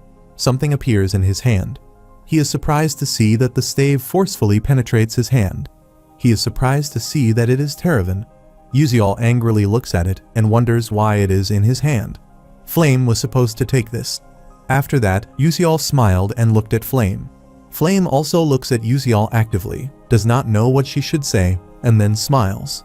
In the Stella Academy, everyone is talking with each other actively, and Flame also comes there. She listens to guys who ask each other if they heard what a guy said. 2 students managed to grab and resonate with high mid-class staff this year. Historically, there were only 5 people who managed to grab those. Another guy asks, so it increases by 2 people now. His friend replies, strangely enough, that one of the students only used blinks during the magic manifestation exam. Another guy replies blink is basic magic. His parents said that blink was a rare garbage magic. He wonders if something goes wrong. In the building of the self-study hall, Flame passed the corridor, saying it finally got a bit quieter. She thinks that's all they talked about today, no matter where she went. The news that 2 new students grabbed high mid-class staff spread instantaneously, but she cannot understand it. Flame thinks that guy grabbed Teravan and wonders who he was. She read the original novel 3 times before coming here, but a character named Beak Usial had never appeared before. It said that nobody was able to grab Teravan, but to be able to resonate with it so easily. Maybe he was trying to show off to her. Well, it's pointless to think about it now. When she is moving forward, someone calls her. A girl asks if she is going to study on her own, too. Flame looks at them seriously, and after that, she smiles. Flame asks them if they think she is a nerd or something, they kids. That girl replies to Flame, no, she always says there is nothing to do, so she ends up studying. She asks Flame why she always calls them kids. They are the same age. Flame smiles and replies, that's because it's just a habit. She has always been treated as older where she used to live. She smiles, thinking she has realized she is in a novel from the present, so she cannot act like a kid. Flame listens to her and asks if she is going to study alone today, too. Flame looks at her and thinks she is Jackie. She wonders why her style is a bit similar to hers. Flame says she is not alone. There is a special supplementary meeting coming up, so she will attend that. Anyway, she is off. Alright, let's go to a cafe together next time. While walking in the corridor, Flame thinks being a student at this age is quite challenging. Meanwhile, Flame collides with another person forcefully. She puts her hand on her forehead because of pain. Flame looks in front of her and becomes surprised. She sees He Wonryong standing in front of her, and he asks Flame if she is okay. She replies, yes, she is fine. Wonryong looks at her actively but does not say anything. After that, he tells her that her expression does not look good. He asks her if something is up. Flame wonders if he is worried about her and replies, not particularly. Flame says to him that he is going to the S-Class exclusive training hall again. Wonryong says she cannot be lazy when it comes to training every day. Flame says he is unnecessarily sincere. He replies that's not something she should say. After saying that, both actively look at each other. Wonryong smiles and tries to touch Flame, but she moves herself backside. He says to her, see her later then. After saying this, he goes to the opposite side. She turns her face by thinking how bland he is. She becomes surprised to look over there. Jackie stood behind the wall and looked at her actively. Falme moves her hand and tries to talk to her, but Jackie ignores her and goes to the other side. Flame smiles and thinks, well, it does not matter. Flame starts to walk in the corridor and thinks, this is not the time for this. This is the self-study hall. A special supplementary meeting will be held there. According to the original novel, Azel and Hong Bi-yeon will attend this meeting. Watching the female lead and the villainous of a romance fantasy face-off will be necessary. The door of this room opens, and Flame looks over there. Azel comes into the room. Yuseong smiles to look at her, but Yuseol turns his face annoyingly. All the essential characters are here. Let's see, the host is a class Kyle. He looks like he is taken aback. Well, it is a supplement for students who need to improve their grades, and seeing how famous S-Class students are participating in the mass, it's a given. I thought even Ma Yuseong would be here. Ma Yuseong, who can be considered the male lead of this world, is interested in Beak Usial. It's definitely no coincidence. Beak Usial did not solve anything other than the 3 questions. Beak Usial knew from the start that if he had solved those questions, he could enter the S-Class. Flame quietly looks over there and then thinks, if Beak Usial really knew beforehand and was acting like that, then he is dangerous. Usial sighed and then thought he wished someone would take Yuseong off of his hands. Yuseong smiles and asks Usial why did he come here. He does not need to listen to this kind of stuff. Yuseong asks if there is some special reason. Usial smiles and nicely replies that he does not have a special reason. He thinks he was just told to participate in this because his grades are poor. Yuseol wonders why Yuseong is so interested in him. Yuseol and Yuseong are quiet to listen to someone who says to them, "That's enough chit-chat." Kyle stands there and says that they are going to look over the placement exam problems today. Hong Bi-yeon actively listens to Kyle, who says, as they all already know, that this placement exam has problems with very high difficulty, which people nicknamed the 3 questions from hell. He smiles and says he managed to solve one of those. He wonders why there are people like him here. He was planning on expanding his influence in society by teaching some stupid noble idiots. Kyle looks at Yuseol and thinks he heard that Baek Yuseol's kid got the lowest score on the placement exam. He smiles and thinks, no, this is actually his chance. He will show him that he is better than him.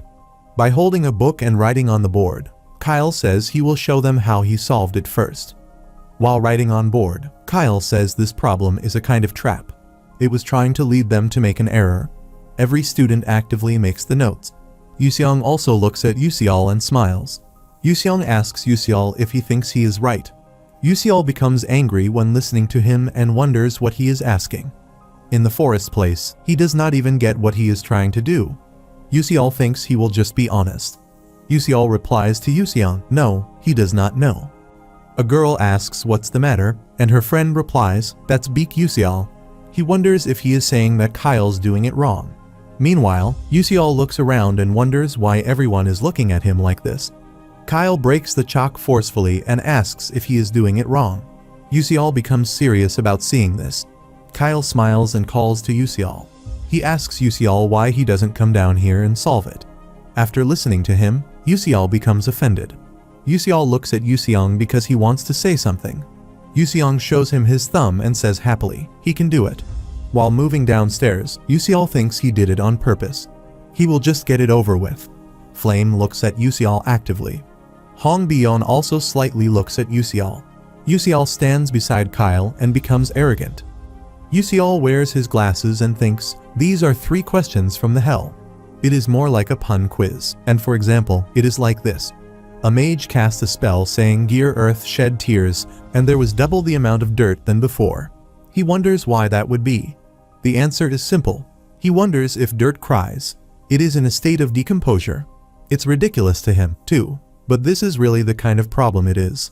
Anyway, Kyle over there solved the problem like it was a math problem. Talking about the soil splitting when it cries or whatever. Yuseol looks at the board and thinks his method is wrong, but he manages to get the answer right with a stroke of luck. But if there was another problem similar to this, he would get it wrong. Yuseol says to Kyle that he cannot really show him the way it's supposed to be solved, but he can tell him where he is wrong. Yuseol says the problem mentioned earth and asks if it had been water or mind. Yuseol asks Kyle if he thinks his method will still work then. Kyle clenches his teeth and replies that he will just use a different process. Kyle becomes angry to listen to Yuseol, who tells him he will have to do everything differently. Yuseol says it was only because of luck that he got the answer right, not because it was what the test maker intended him to do. Kyle actively responds he is right. Yuseol looks at him and wonders if he killed his confidence too much. Yuseol tells about the right answer and is surprised to see that Kyle starts to write. Everyone also writes what Yuseol describes about the answer. To see this all, Falmi becomes suspicious. She wonders how this is possible. The other students are writing down what Yuseol is saying. Azel Hong Bi-yeon should have gotten into an argument too, but both are distracted by the problem. The Flame looks over there actively and wonders if it is okay. In the evening at Stella Academy, Yuseong smiles and says he will see him tomorrow. Yuseol. He says bye to him and then moves to the other side. Yuseol also says goodbye by waving his hand. After that, Yuseol puts a hand on his forehead, thinking that if he gets involved with someone like Ma Yuseong, he will forget tomorrow. He does not want to see him again for the rest of his life. He takes off his hand and sighs. It's probably because of the telephone. He cannot even use it right now, but he caught Ma Yuseong's attention.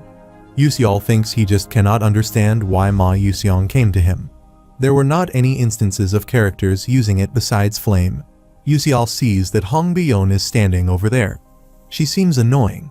To think of her, Yuseol wonders if she is not Hong Bi-yeon and if she is waiting for someone. Well, it has nothing to do with him, so let's just pass quickly. Meanwhile, Bi-yeon calls to Yuseol. He looks at her suspiciously. She says she has something to ask him. To think that Hong Bion wants to ask her something, he is really suspicious. Yusial asks what it is. Bion asks why he did not explain the solution earlier. It's not that he did not explain it, but it's that he could not.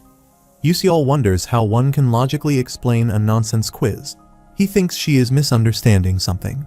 Yusial replies that he just did not have anything to say. After listening to him, Hong Bion looks at him actively, then looks aside and replies she understands. She says that means he did not want to announce his solution in that kind of place. Yusial thinks that's not it. Yusial becomes surprised to think she says she will compensate him. Yusial does not understand her. Standing there, Bion replies that she will compensate him fairly. So, whatever he has in his mind, explain it to her. Yusial becomes angry to listen to her. After a while, Bion and Yusial sit on chairs in the library. Yusial actively looks at the papers. Yusial says he does not understand why she is paying him just to answer 3 questions on the placement test. Bion replies that she has her reason, so just tell her. Yusial replies, yes, of course, his lady. He says she only got these 3 questions wrong. He asks her if she is not embarrassed to ask him for help who got all the other questions wrong. She replies not at all. She says the only thing that's embarrassing is the fact that she still does not know the solutions to these problems. Yusial listens to her and says if she can find the answer, she is willing to do anything. Yusial thinks she sounds like a model student. Yusial asks her why she asked him. Yusial says she is a princess, so she should have many friends she can ask. Sitting there, Bion replies that out of all the 2,000 freshmen, if he counts the people who got the 3 questions from hell right, there are only 3 people, including him. Yusial becomes angry to listen to him. Bion looks down and says these trick questions were meant to be unsolvable, but Ma Yusial, Flame, and he managed to solve them. So now, she is in a bit of a tough situation. Yusial, pointing towards question paper, says these were trick questions and they were meant for nobody to solve. She asks him if he does not get that while solving them. Yusial forcefully sits on the chair and angrily thinks, now he understands why he is in the S class, and why Flame held him back. He did not know all the details of the world building. He did not even know there were trick questions like these, but Falme is different. Because she has read the entire novel, even if she does not know the game's story, she must know most of the settings of the story, such as the 3 trick questions. But since an extra, who was not in the original, butted his head in, Flame had no choice but to acknowledge the existence known as Beak Yusial. So, there was a reason for her to act that way. Bion asks him seriously why he looks like that. Yusial replies, don't worry about it. He says she has not forgotten that he will listen to a request of his as thanks for helping him solve this question. She replies, yeah. Yusial says he simply requests to alter his staff into a magic sword. The blacksmiths of her kingdom should be able to do that easily. Bion replies that only low-level mercenaries use those kinds of weapons and asks why he, a mage, wants to do that. Yusial arrogantly replies it fits his style. He does not really feel like explaining to her that he is a cripple. He asks her if she is going to do it or not. She looks at him suspiciously, thinks something, and does not reject his request. Yusial smiles and thinks, that's nice. He puts his finger on the question paper and says, great. Then he will tell her the way to solve this question first. The method is a change of perspective. Bion does not understand it, and that's why she asks about it. Hong Bion's weakness is that the magic she uses is strictly textbook and that she is stuck in a rut. But she only realizes this in her 2nd year after losing to Falme in a significant way. He does not think he can give her any important insights right now, but he can push her in the right direction. After that, Yusial asks her if she knows what a nonsense quiz is by any chance. Bion becomes surprised to listen to her and thinks about it. She says to him she thinks she has heard of it. Yusial says he will give her an example. He asks what's between a knee and a knee. She looks down, thinks about it, and replies to him, the back of the knee. Yusial says, no, the answer is, and. She asks how? He asked what's between a knee and a knee. Bion thinks about it again. After that, she looks at him angrily but does not reply to him. He says to her frightenedly, come on, don't glare at him like that. Yusial smiles and says, calm down and look at this question. It has formulas and techniques she does not know. That means she has to solve it solely using her creativity. Yusial asks her if it would be possible to memorize creativity. She looks down and thinks about it. After thinking, she replies to him, "No." Yusial smiles and says, "Of course, knowing many spells and techniques is important." Yusial tells her that for a mage, the most important thing is to look at the world beyond the boundaries of her thoughts. Magic can grow with even the smallest change. But she just thinks about things as she sees them. They are not just about memorizing and casting them. But she lacks the most important quality for a mage, creativity. After listening to Yusial, she sits there quietly and thinks about it seriously. Yusial looks at her, smiles, and thinks the look on her face is way too serious. He smiles and says, "It seems she understood everything he said, even though it sounds kinda complicated." Billon offensively replies, "Of course, she did. That's fascinating, and he has no idea what he is talking about." He says he is glad he understands, and let's start right away. He asks her what the man says to the horse while putting him to bed. She thinks something and does not reply. Sitting there, she replies, she doesn't know. He says the answer is it's past your bedtime. Yusial asks why beds don't work hard. She replies to him she does not know. He tells her that they are always lying down on the job. Yusial again asks her what happened when rock, paper, and scissors entered a race. Billon thinks about this question, looks aside, and replies annoyingly that she doesn't know. Yusial smilingly replies, "The rock began to roll, but paper and scissors were stationary." After listening to him, she looks offensive. She angrily looks at Yusial but does not say anything. Yusial smiles and thinks she will explode any moment now. She listens to Yusial, who asks her what the cloud said to the ocean when it was raining. She puts her hand on her chin and tries to think of its answer. Yusial looks at her and thinks she has to answer it.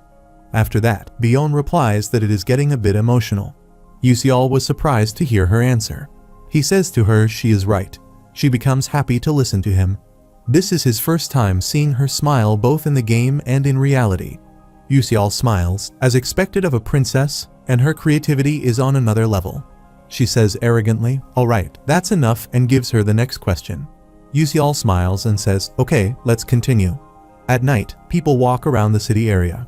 Yusial also comes and looks over there. He sighed and thought, but he ended up spending 3 hours on those nonsense questions with Hong Billon. He did not expect actually to believe what he said. Yusial looks there and thinks about Hong Billon. She is undoubtedly an excellent magician with a sharp mind. However, her weakness is her rigid way of thinking. Even though she is the villainess, she feels kind of guilty. He needs to quickly modify Terravan into a magic sword so he can do more. Well, it's not like he can do anything about what he has already done. Enough thinking. He should hurry and buy the books he needs for class. Walking there, he wonders if it is around here. He cannot quite remember. He looks over there and thinks, finally, he found it. This is the building of the old library of this city. Yusial looks around and thinks it's pretty rundown. But he knew this bookstore whose owner had a perverted habit of acting like he was asleep while watching his customers. In this nameless, decrepit bookstore, the student notes of Mela, the student who graduated at the top of Stella Academy 10 years ago, are hidden in this place. The screen would show it with the press of a button in the game. In real life, he would need the textbook for the major. On top of that, depending on the textbook used, the rate at which his grade increases will be different. In the beginning, he bought textbooks from famous bookstores, but he found out later that there were good textbooks hidden in stories without any signage. Suppose he took a magical engineering class while holding on to Mela's study notes. He is almost guaranteed to get full marks. Well, just wearing the bulbul glasses will get him decent grades, but he will be able to figure out the hidden recipe. So here it is, that book. Yusial moves his hand towards the book to take it. Meanwhile, another person moves his hand to take this book, too. Yusial suspiciously looks at that person. He is surprised to see that this is Azel. She asks him if he knows who she is. Yusial replies, of course, because she is famous. She says she remembered that he was from the supplementary group, and that his name was Beak Yusial. Standing there, Yusial wonders if she remembers meeting him before entering the academy. She says she enjoyed the debate, and it was a bit disappointing that he could not finish explaining. Now that he thinks about it, Azel is not able to figure out that question fully either. After saying that, Azel turned her face to the opposite side and said it was nice meeting him. Yusial looks at her suspiciously. While taking the book, he thinks, thankfully, this was not taken away. He wonders why she would be here. She looks at the price of this book, sighs, and puts that book back. Yusial looks over there and wonders if it was that. The bookstore usually deals in used books. As such, the people who come here are usually poor students like him. As someone from a fallen family, Azel, who lost everything, probably did not have a choice but to come here. The dark demonic humans probably killed her father. It's pretty sad that a princess like her is coming to buy used books, but she is worried about the price because she does not have the money. On top of that, Azel faced an unfortunate ending in the original novel as well. She died even before Flame, who became the main character of this world. It could be said that the most unfortunate character in the game was Azel. Meanwhile, Yusial put many books on the table. Yusial smilingly says, "Please give him these." The shopkeeper is surprised and asks if he is sure he can take them all. Yusial smilingly looks at Azel. She wants to say something but does not say it. Yusial asks what happened. Azel replies, "Looks like he picked out some interesting topics." Yusial wonders if she was just about to call his name. Yusial asks about the books. She says all of them and asks why he is even reading topics like the advanced sealing theory. The theory of sealing is an ancient magic involving the use of an item. So, in the current world, where alchemy and magical engineering are already advanced, it's a skill that's rarely used. Yusial says it's true that it's a subject that does not have much use. Azel says it means he does know. He says that's why he is taking it. After listening to him, Azel is surprised. He smiles and says, "Everyone thinks like her, so that's why it's easier to get better grades in this class." He turns his face by saying, "Anyway, he will get going first."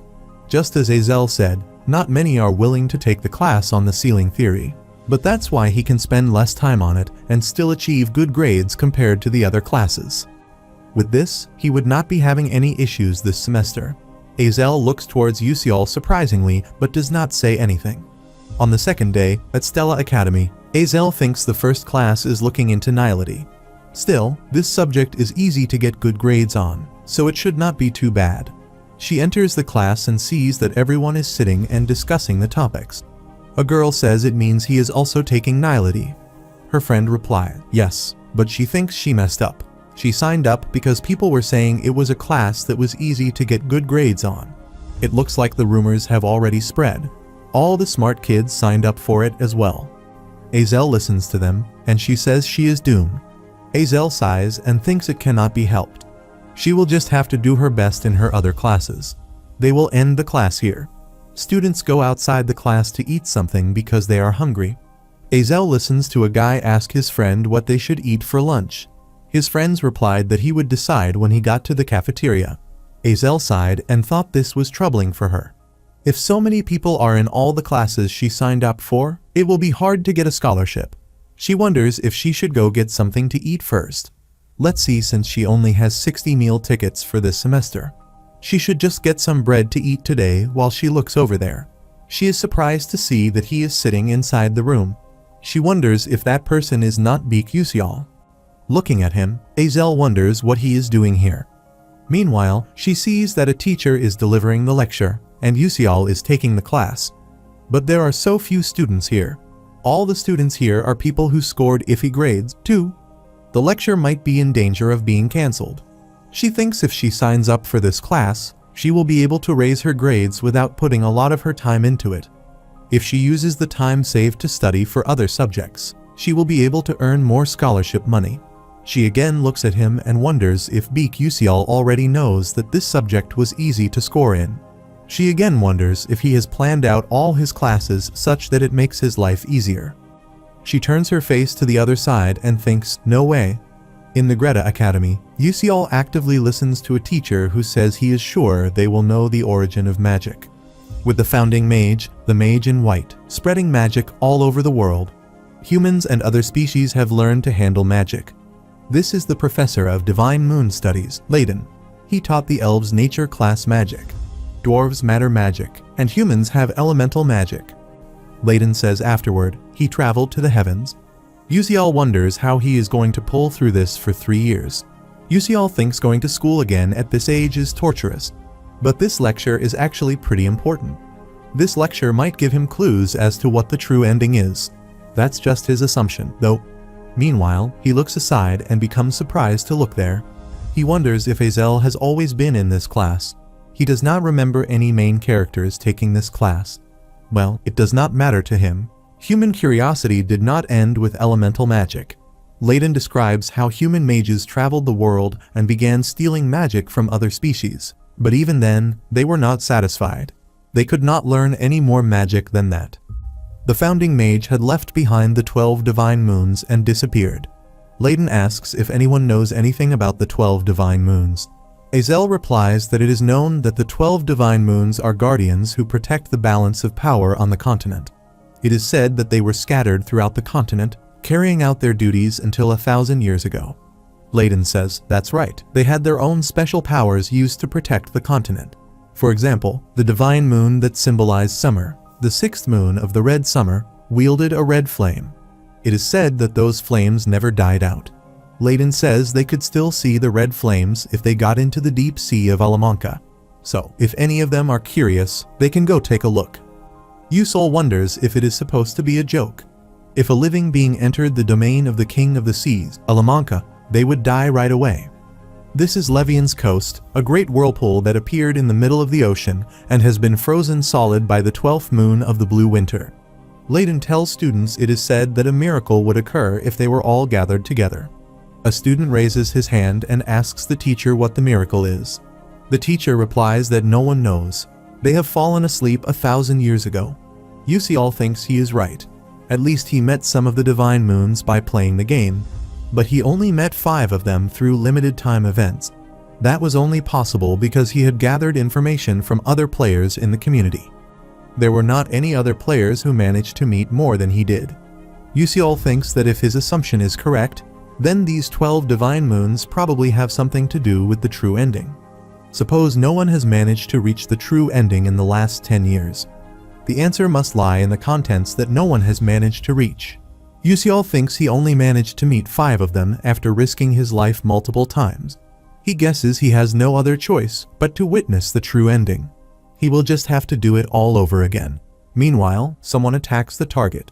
Fire class Professor Hong Yil stands there and says to students that strength is not all there is. She says that no matter how strong their attack is, if they cannot hit the enemy, then it's useless. Other students try to attack the target. She looks at that target actively. Someone attacks that target, and a blast happens there. Yil looks over there suspiciously. She is surprised to see there. She sees that the target is fine and has not been destroyed. Everyone looks around, and then she says, how terrible. Smoke scatters everywhere, and a long white-haired girl is standing there. This is Hong Bion. After a while, Hong Bion thinks she showed mother a sorry dite again. She must be disappointed. Meanwhile, someone calls her, and she looks aside. A red-haired girl is standing over there. She asks Bion if she is okay. That girl sits on the bench near Bion. She says to Bion that she is so amazing, princess. Bion asks what does she mean. She replies that she used the same magic as her, but it was several times stronger. Bion replies she could not even aim right. She smiles and says her magic itself is incredible, and it was super cool. She says, to be honest, she has been hearing about her since she was young. Bion looks at her surprisingly and thinks it means she is a fire-type mage, too. Bion wonders if her name is Arshwang. She thinks she has heard of her that a next-level genius of the fire attribute has appeared. She thought that even still, she must be nothing compared to her magic. Bion says to her it must be nice for her to have such high accuracy. Arshwang smiles and says that if she practiced more, she would not even be comfortable with her. After listening to her, Bion stands up by saying, enough with the rubbish. Bion says talking to her has made her feel better. After saying this, she goes to the opposite side and says goodbye. Arshwang becomes surprised to see her attitude and does not say anything. In the afternoon, in the Stella Academy, after taking out of the room, Bion sighs seriously. Meanwhile, she looks aside because someone is calling her. A girl standing over there says she is welcome and looks at her actively. She is Hong Bion's exclusive guard, Yi Taran. She says here is a drink and some ginseng candy, then Bion replies, okay, thanks.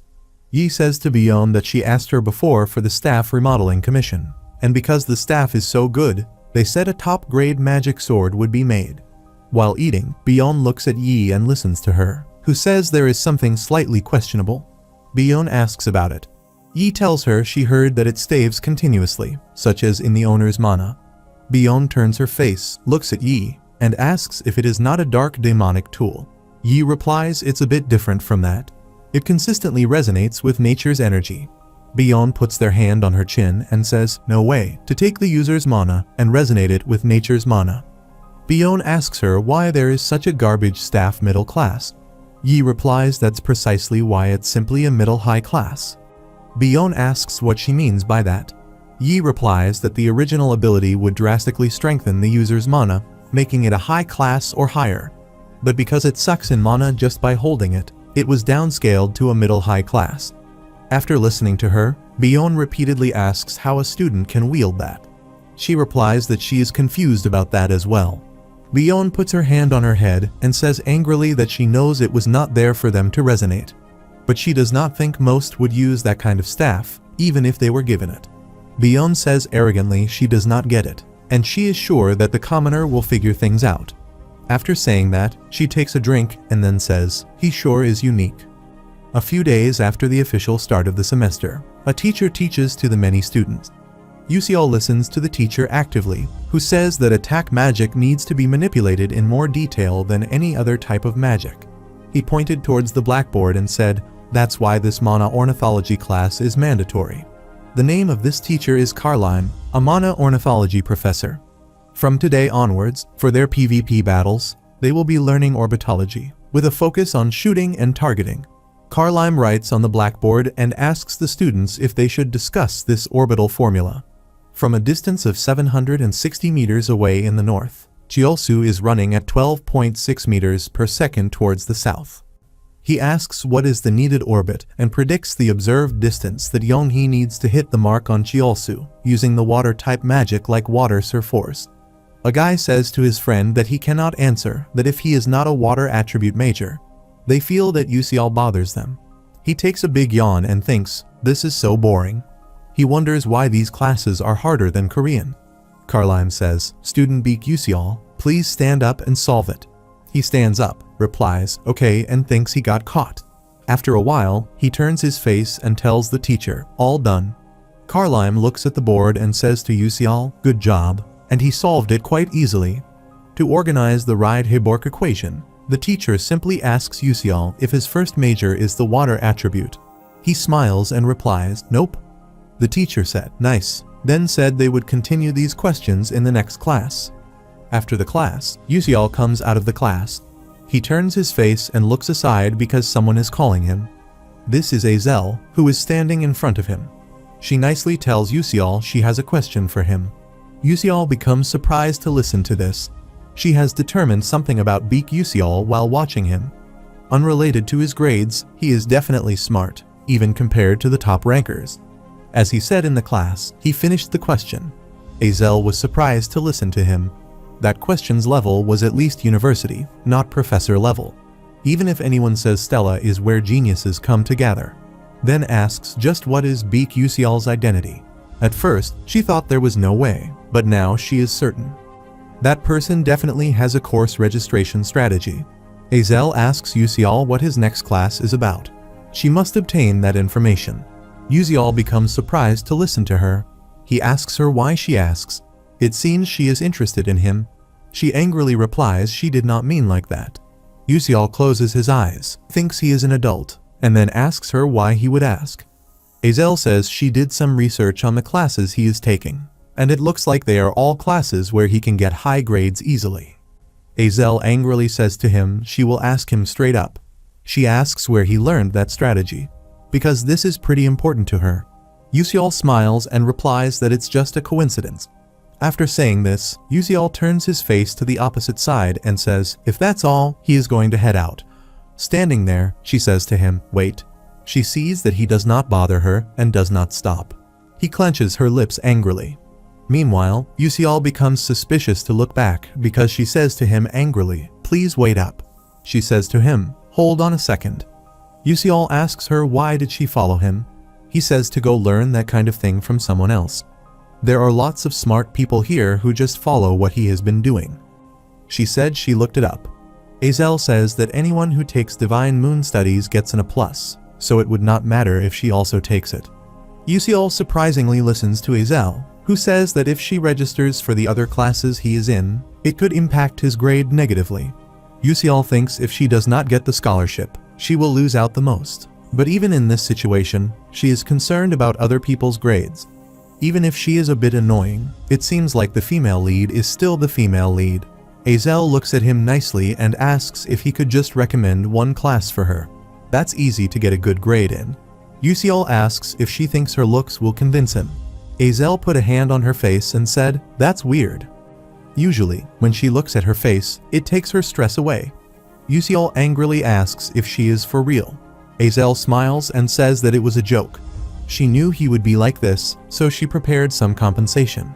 Yusiol wonders why all these kids love to offer compensation. Azel wonders if he knows anything about the ghost story of the 7th tower. After that, he replies, yes, he does. He says there are not that many people who do since it's an abandoned building that disappeared. There are a bunch of barriers that prevent people from even getting close to where the tower used to be. Meanwhile, Yusiol interrupts her and says, wait. She asks if everything is alright. He puts a hand on his head and thinks he is going to go insane. This is really big information. With this, Flame can greatly increase her affection with the male protagonist. Thus, the fact that Flame knows it means that in the original novel, Azel knew it, and she must only give this information to the male protagonist. Yusiol turns his face to the opposite side. It's a scary story. I don't want to hear it, and it does not sound interesting. She replies, it's not that scary, though. She asks if he is afraid of ghosts. It's fine. Reality, he needs to get used to this body. In the game, Beak Yusiol is a genius who manages to manifest sword aura by utilizing the fact that mana is endlessly circulating in and out of him. No one paid any attention to him, so no one knew. But Beak Yusiol was a genius sword master who was the only one in this world to reach the pinnacle of swordsmanship. He needs to walk down that path one more time. His breathing is what dictates the flow of the mana through his body. If he can slowly increase the amount of mana he takes with each inhalation, he can eventually take in enough at once. Skills don't level up just by collecting experience. He needs to keep using the skill in order to level it up. That means all he needs to do is train. At 4 p.m. in the evening, colored magic starts to revolve around his body. Meanwhile, he opens his eyes and sees something weird. This is the same sensation Beak Yusiol must have felt as someone who had accepted the mana leakage syndrome as a part of him at a young age. It's really faint, but he can definitely feel it. The skill of mana leakage syndrome has leveled up. The skill of blink has leveled up. He is one step toward his goal. He will find the true ending no matter what. On the next day morning, the grass field and the wind are supposed to be artificially created with magic, but they feel real. The Stella Dome is a kind of pocket dimension set up on the Academy campus that allows them to freely manipulate the size of the place as well as its features. All sports events and other types of events, as well as dungeons, gates, and monster training, are all held here for that reason. Many students are standing on the ground. Flame is also standing and looks over there. A total of 141 people, 50 each from a 1 and a 2. 41 from Class S. If it had been like the novel, it would have been 39 from Class S. She expected it to be 40, including her, but she thought another would have been added. She turns her face, looks over there, and wonders where Beak Yusiol came from. In the novel, there were a total of 20 students in the first year, and with her addition, it becomes 2,000. In other words, Beak Yusiol was in the original novel, too. She will figure things out slowly. It's okay so that she can do it. She is the only person in the world who knows the novel, after all. Azel moves towards the other students and thinks the lesson should be starting soon. She actively listens to someone who asks young Master Jeremy if he is done with the class registration. A guy with yellow hair named Jeremy smiles and replies, yes, of course. Another guy says they signed up for soft magic research because they heard him sign up for it. Jeremy smiles and replies, let's have fun together. Azel, standing over there, notices him. It is Prince Jeremy. In the novel, he is obsessed with Azel but is rejected by her. In the end, he becomes a villain. He looks kind, but each one of his actions is calculated. She should watch out and not get close to him. Meanwhile, Jeremy looks slightly aside. Suddenly, he looks over there, smiles, and says, "Hi." He sure is good looking, though. She thinks she understands why he has so many people who like him. Prince Jeremy's clique is probably the most conspicuous in this school. Azel turns her face to the opposite side and thinks that since this world is her reality now, she needs to prepare for the future. Standing there, Jeremy looks slightly aside, notices Azel, and smiles. He thinks about Flame. Meanwhile, someone comes there and says to everyone, "Attention." The professor, Hanwal, says they will begin with simple training before starting with the lesson for the day.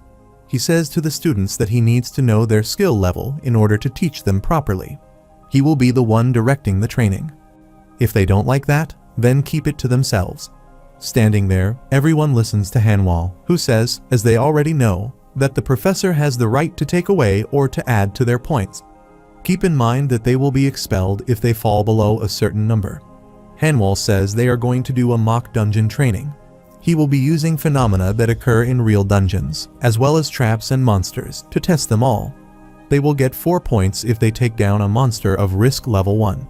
8 points for a monster of risk level 2. He says 20 points if they get the point stick. The top 5 students will get small rewards and shop privileges. Students with 0 points will have their points taken away. Azel listens to Hanwal, who says that if they are afraid of failing or being on their own, they may form teams. But keep in mind, the points will be divided amongst them if they are in teams. He says if they manage to take out another student, they will earn all of their points. That's it, good luck. And after saying that, Hanwal disappears. Meanwhile, everything starts to shiver. Everyone sees around them and becomes frightened. The environment becomes scariest, and the land shivers. Meanwhile, the environment is changing. Everyone standing there looks around surprisingly and does not understand the situation. Flame is also standing there and looking around. Flame thinks she should get going, too. Meanwhile, someone comes there and calls her. This is Jackie, and she asks Flame if she is going to be alone during the practical training. While forming a team during the dungeon practical training provides many advantages, it is still better to be alone to earn more points. Flame turns her face and says to her, sorry, she is going to try being alone this time. Jackie smiles and replies. She understands that she would have to distribute points between her teammates, so it cannot be helped. She wonders if it is just her or if she sounds sarcastic. Flame says, let's go together next time. After listening to her, Jackie turns her face to the opposite side and says, okay. Standing there, Flame looks at her. She wonders if it is just her imagination. Somehow, it feels like she keeps mimicking her. Flame sighs and thinks, maybe it's just a phase. An hour later, blue-colored magic moved toward that area. Flame says this is so exhausting. She asked when this practical training would end. Suddenly, she looks over there suspiciously. Green-colored herbs move toward Flame and scare her. She moves aside and fights with them with his magical weapon. Flame wonders, not just the monsters but the field attacks, too. As expected from Stella, even the practical dungeon training is not to be underestimated. So far, he has collected 18 points. It's not bad, but this difference can be covered by a single point stick. By holding her weapon, she has to get moving. Meanwhile, she looks over there and is surprised that someone is standing there. She wonders if it is a monster. After that, she believes it's a person. She wonders how a student can hide their presence to this extent. It's okay. After all, she is also hiding her presence using one with nature. Flame's specialties are binding, destruction, defense, and healing. It's an okay choice to ambush the opponent. Flame secretly sees that someone is standing near the tree. She becomes surprised to see over there. This is Beak Yusial. Flame wonders if he is going around alone, too. She recalls hearing that many students tried to form a Beak Yusial faction, but he rejected all of them. She is not sure what he is thinking. He needed a point stick, so he had already obtained one. This is the perfect change. She is going to test that man. She raises her weapon, and a bright light comes out of it. The distance between him and her is around 15 meters. He would not be able to perform a defensive tactic at such a distance. Meanwhile, Yusial uses his blink skill. Yusial wonders if she is trying to kill him or something. Thank goodness the mana leakage syndrome's level is increasing, or he would have been in big trouble. The blink has many characteristics, such as class 1. maximum distance is 12 meters, maximum stacks are 2, and cooldown is 3 seconds. He has 2 blinks left, so if he uses the terrain to his advantage, he should be able to take her on to some point, but avoiding her would be the best choice. UCL runs fast by using blink. Well, it should be okay if he is this far away. UCL thinks his goal for now is 5th place, so there is no need for him to risk anything. The reward for 5th place is etheric roots, which increase health and strength by a certain amount. The top 4 spots are going to be taken by the main characters anyway, and in this state, they just need 3 more point sticks. Meanwhile, he looks over there and becomes surprised. Some guys are standing over there. That guy smiles and asks if it is not Beak UCL from the S-Class. UCL suspiciously looks at him and thinks about him. He is Raiden, someone who is famous in school these days, a member of USLAC, Jeremy's pushovers clique. Anyway, he has 3 point sticks. For a pushover of a pushover, he sure has collected a lot. A guy standing near Raiden says he heard he is a failed student who cheated to get into the S-Class. After listening to his friend, Raiden smiles and says to UCL to have gotten into S-Class for solving those 3 weird questions. Stella sure has fallen these days. UCL wonders if they are not tired of repeating the same lines. UCL actively looks over there because Raiden is calling him. He says that since they have met, they have given up their point stick. UCL replies he does not want to. Raiden asks if he is resisting them. Raiden smiles and asks if he thinks he can face them alone. Raiden asks if he is going to use that amazing high middle class staff. He cannot even use magic, much less the staff. UCL quietly wonders what he should do. With a first-class blink, it will be hard to face Raiden, who is from a famous family, even if he had 3 blinks. Still, a variable he has is the point stick in his hand and the fact that this location is a dungeon. UCL comes out his point stick and shows them. Raiden smiles and confidently says that's what he is talking about. Meanwhile, UCL instantly moves near Raiden and tries to attack him.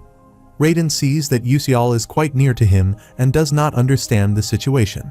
UCL arrogantly looks at him and then smiles. UCL attacks him, but Raiden saves himself.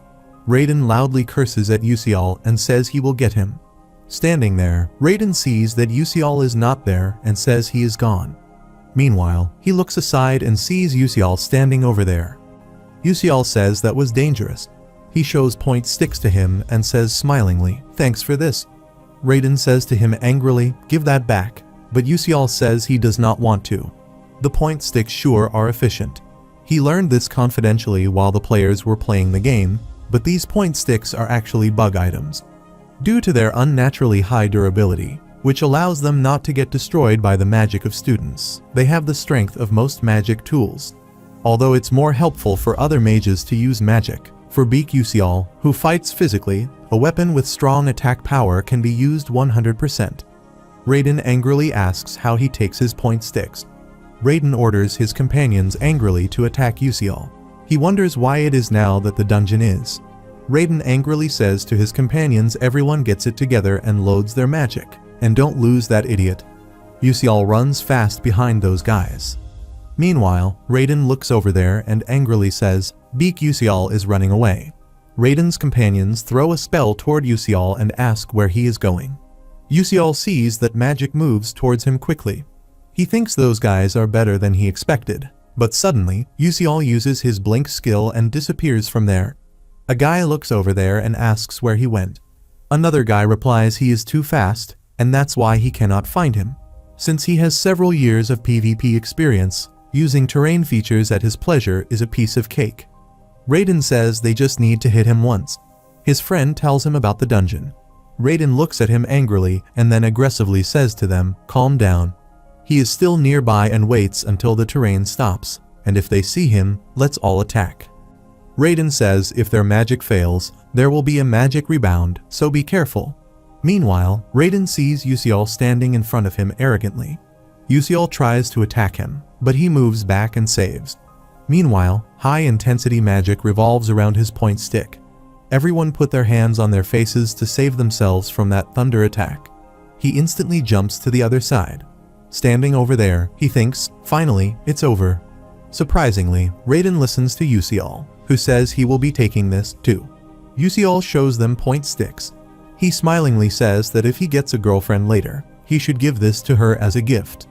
Raiden angrily says to him, "Give that back to him. Taking the last one will be annoying." Yusiol says goodbye, and that was fun, so he will be off. Raiden sees that instantly. Yusiol uses blink and disappears from there. He loudly curses him, but at the same time, someone hides behind the plants and monitors them. While walking in the dungeon area, Yusiol looks at point sticks, smiles, and thinks he struck the jackpot. If he had fought normally, he would have been robbed, but since this is a dungeon, things are different. This is an adult's experience. Meanwhile, Yusiol stops and thinks he is just feeling things. He feels something strange. Suddenly, he turns his face and looks behind annoyingly. He sees that high-intensity magical fire moving towards him, and he does not understand what he has to do. The high-intensity blast happens there, and its heat scatters around. Yusiol moves his steps fast and uses the blink to save himself. After that, he looks over there annoyingly and says that it was close to him.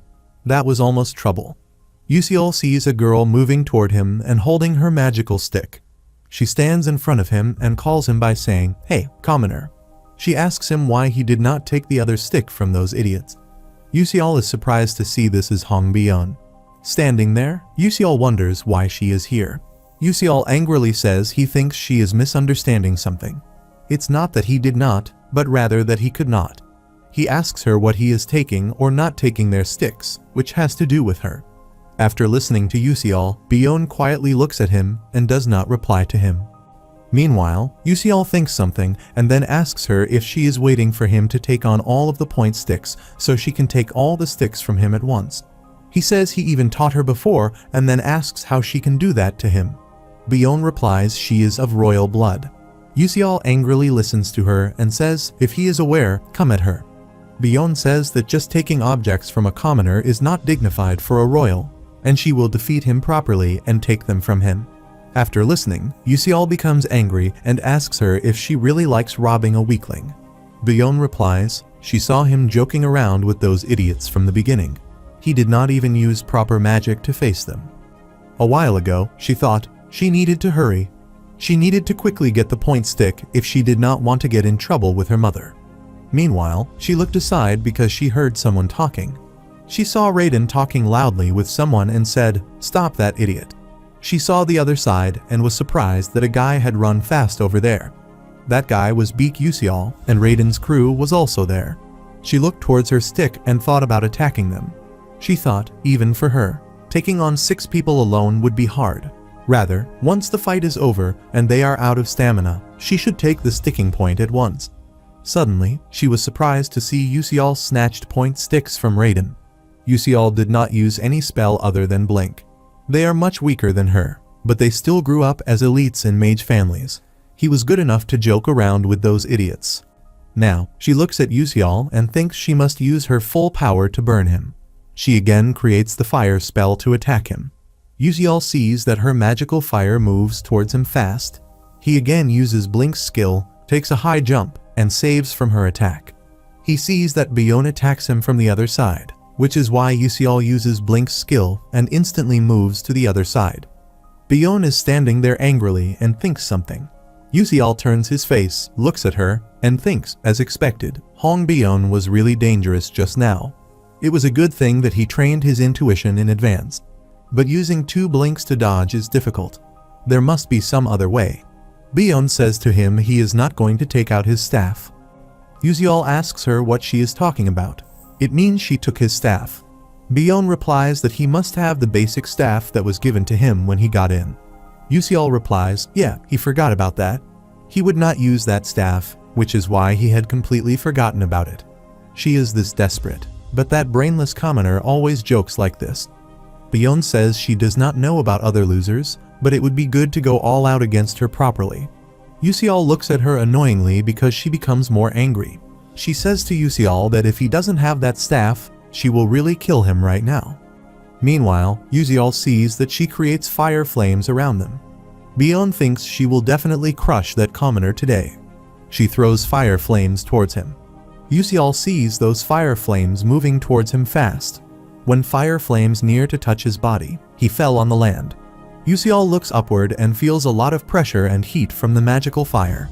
If he dodges this with blink, the attack scope is too broad. He wonders what he should do. Meanwhile, Yusial looks aside and hears an unusual voice. He looks over there and thinks he should move there. He uses Blink's skill to move instantly to a safe place. A blast happens there, but Yusial saves, luckily. Yusial looks back and thinks he was lucky that time, but he thinks it will be harder this time. If he gets close to Hong Bayon, the flames surrounding her body will explode the moment he gets near. He knows because of how many times he lost in PvP against fire class mages. She is much stronger than he would think. If this were flat land, he would have been done for in 1 minute. This would not even be a valid fight in the first place. Yusial sees that Bayon again attacks him. Yusial holds point sticks in his hand tightly and wonders if she thinks he will just stand here and do nothing. Yusial moves his steps fast and runs towards the blast area. Meanwhile, Yusial looks actively over there, and the color of the yellow fire flames changes into light blue. Those flames move towards him, but he stops them by moving his hand. Bayon is surprised to see this and thinks he is using a weapon to deflect magic. Bayon wonders how that is possible. His senses are fading as more time passes. This feeling of moving his body and facing a mage and not a game where he plays using a keyboard and mouse is vivid. He can feel the flow of the mana surging as if he will be able to grasp it with his hands. The sixth sense feels as familiar as sight or hearing. Standing there, Bayon looks at him and becomes suspicious. This location, which is full of trees, would be more advantageous for her, who has the fire attributes. She thinks, if so, she needs to send even stronger magic to attack him. While fighting with those fire flames, Yusial thinks he cannot just defend himself forever. He needs to use these magic sticks to destroy Hong Bayon's magic shield somehow. Yusial sees Bayon standing over there, and that's why he secretly runs behind her fast. Meanwhile, he changes direction and runs towards her. Instantly, he blinks, but Bayon turns her face and sees that he is moving towards her. Meanwhile, she uses lighter crash magic to save herself. This is the magic used by fire-class bishops who engage in close combat, which causes a knockback explosion for those within a 2-meter radius. Yusial thinks he has experienced this a ton of time, too. Yusial again moves his steps fast and attacks the magical shield. Bayon was surprised to see this. Finally, Yusial destroys her magical shield by using the point sticks. Bayon closes her eyes and falls on the land. Yusial stands in front of her. Then he sits near her and says he won. She looks at him angrily but does not say anything. Sitting on the floor, Bayon asks him who he is. Yusial replies, just a normal student. Meanwhile, Yusial aside and said, stop hiding and come out. Someone is standing behind the tree. This is Flame, who is standing there, but after that, she appears in front of them. She moves near them and then says she is not hiding. Flame asks Yusial how did he know she was there. Yusial smiles and replies, well, he just had a feeling. To be exact, it was the mana revelation that delayed the physique's sixth sense. Flame is surprised to listen to Yusial talk about feelings. Yusial listens to Flame, who asks him how did he break the magic field with a training device like the point sticks. She again asks if that is just a feeling, too. Standing there, Yusial thinks this kind of bug was not in the original novel, but he cannot just tell the truth. Yusial, pointing towards the point, sticks and says, it's really sturdy. Flame replies that a training device has its limits. She asks him if he thinks he could use point sticks to break the magic shield. She asks arrogantly why he thinks normal knights disappeared from this world. Yusial thinks she is right, so he does not know what to say in response. Flame replies to Yusial. She thought she was weird before. Standing there, she asks him who he is. Bayon also looks at Yusial and waits for his response. Yusial thinks, so this is what it's come to. It has not been a month yet, and everyone notices him. He wonders if he should just reveal his identity. After that, he thinks, no, that's dangerous as long as Flame holds no favor for him. Yusial says he must be suspicious of her, but he is not a bad person to her. Flame asks him what that means. Yusial smilingly repels, it's just as he said. He wants to help her if anything. Flame does not understand him, that's why she asks him again about that. Yusial turns his face to the opposite side and says he wants to tell her more, but he does not have time. Bye. After listening to Yusial, Bayon angrily looks at him. Meanwhile, someone throws point sticks toward the head of Yusial. This is Bion who did that. Yusial feels pain, puts a hand on his head, and says, "Hey, if she had complaints, he should have used her words." Bion says he thought he would catch them.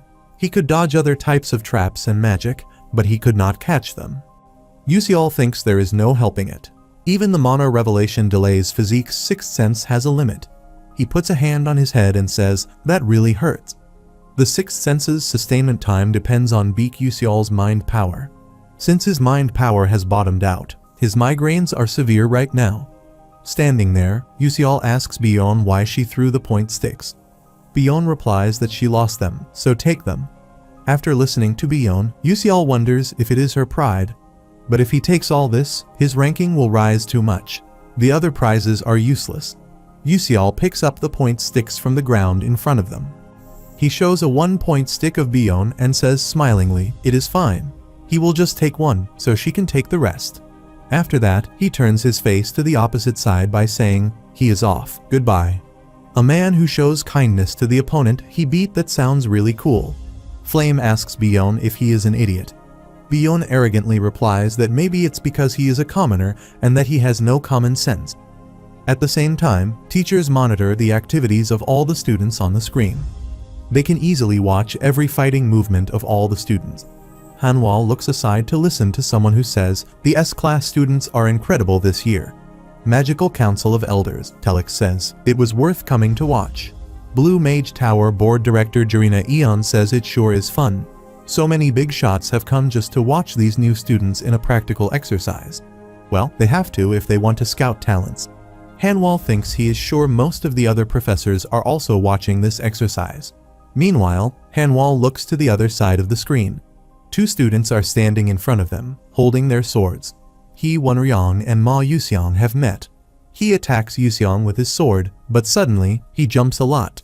Yuxiang instantly moves to the other side and saves from his attack. Jorina says a third rank power jump activated in succession. Telex wonders how that is possible at the age of 17. Generally, a normal mage would have to be at least in their mid to late 20s to reach the third rank. But Ma Yuxiang is freely using third rank magic at the age of 17. Watch, they both have 3 elements.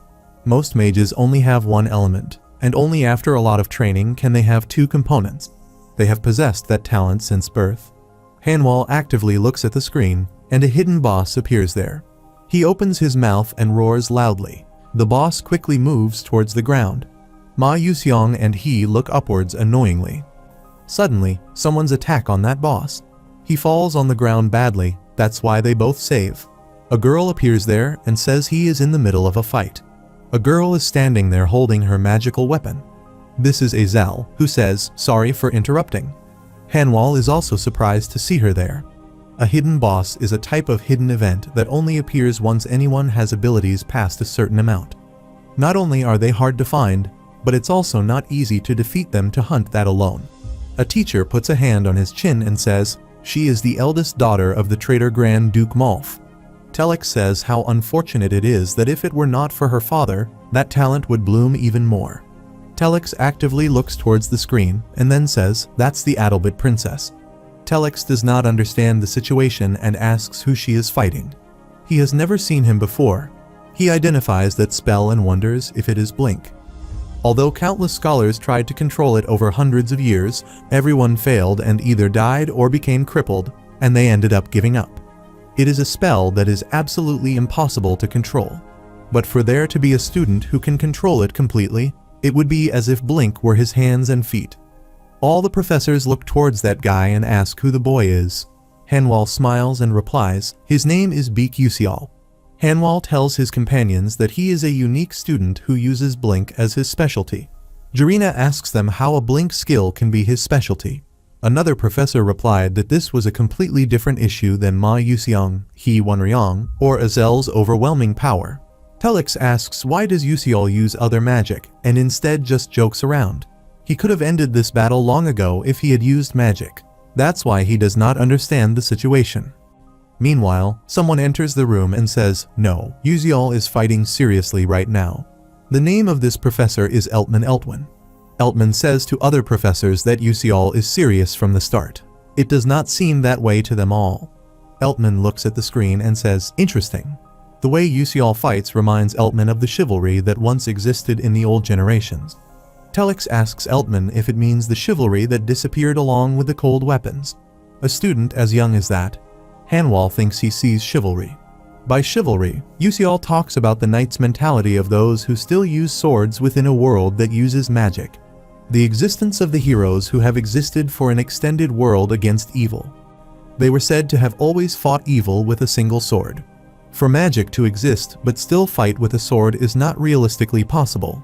But right now, that student is actually using the point stick as a sword, and that's what Eltman is feeling. Eltman is the headmaster of Stella Academy, which is called the best magic academy in the world, a 9th rank master mage, and one of only 10 great sages in the continent. The first dungeon practical training ended.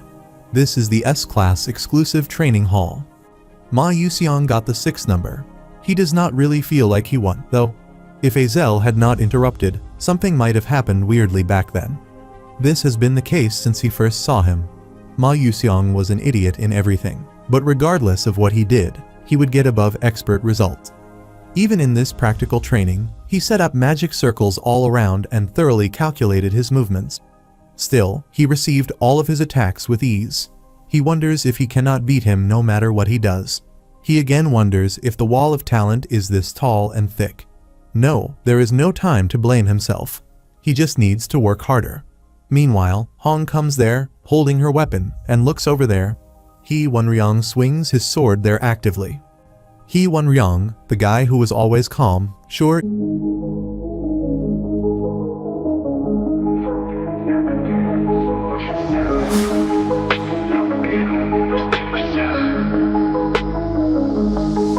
Я иду к цели, избавляю ход на моих часах. Бесконечный взлет, забираю все, что хочу в этот раз. Вижу свет, он ведет меня прямо в класс. Скорость, драйв, это мой элемент. Словно вихрь оставляю след. Каждый день это новый рекорд. Я на вершине, слышу мой аккорд. I got it, I want it, I got it. Мой путь это только вверх.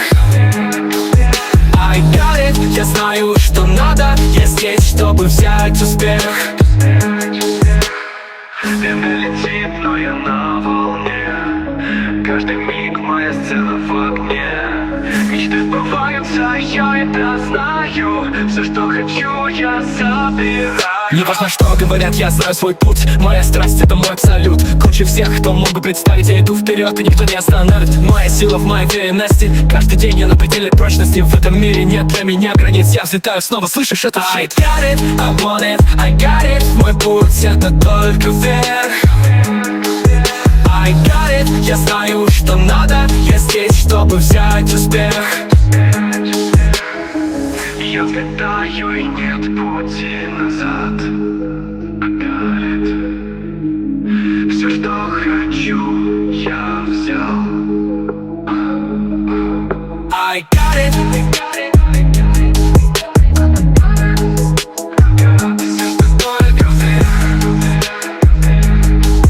I got it.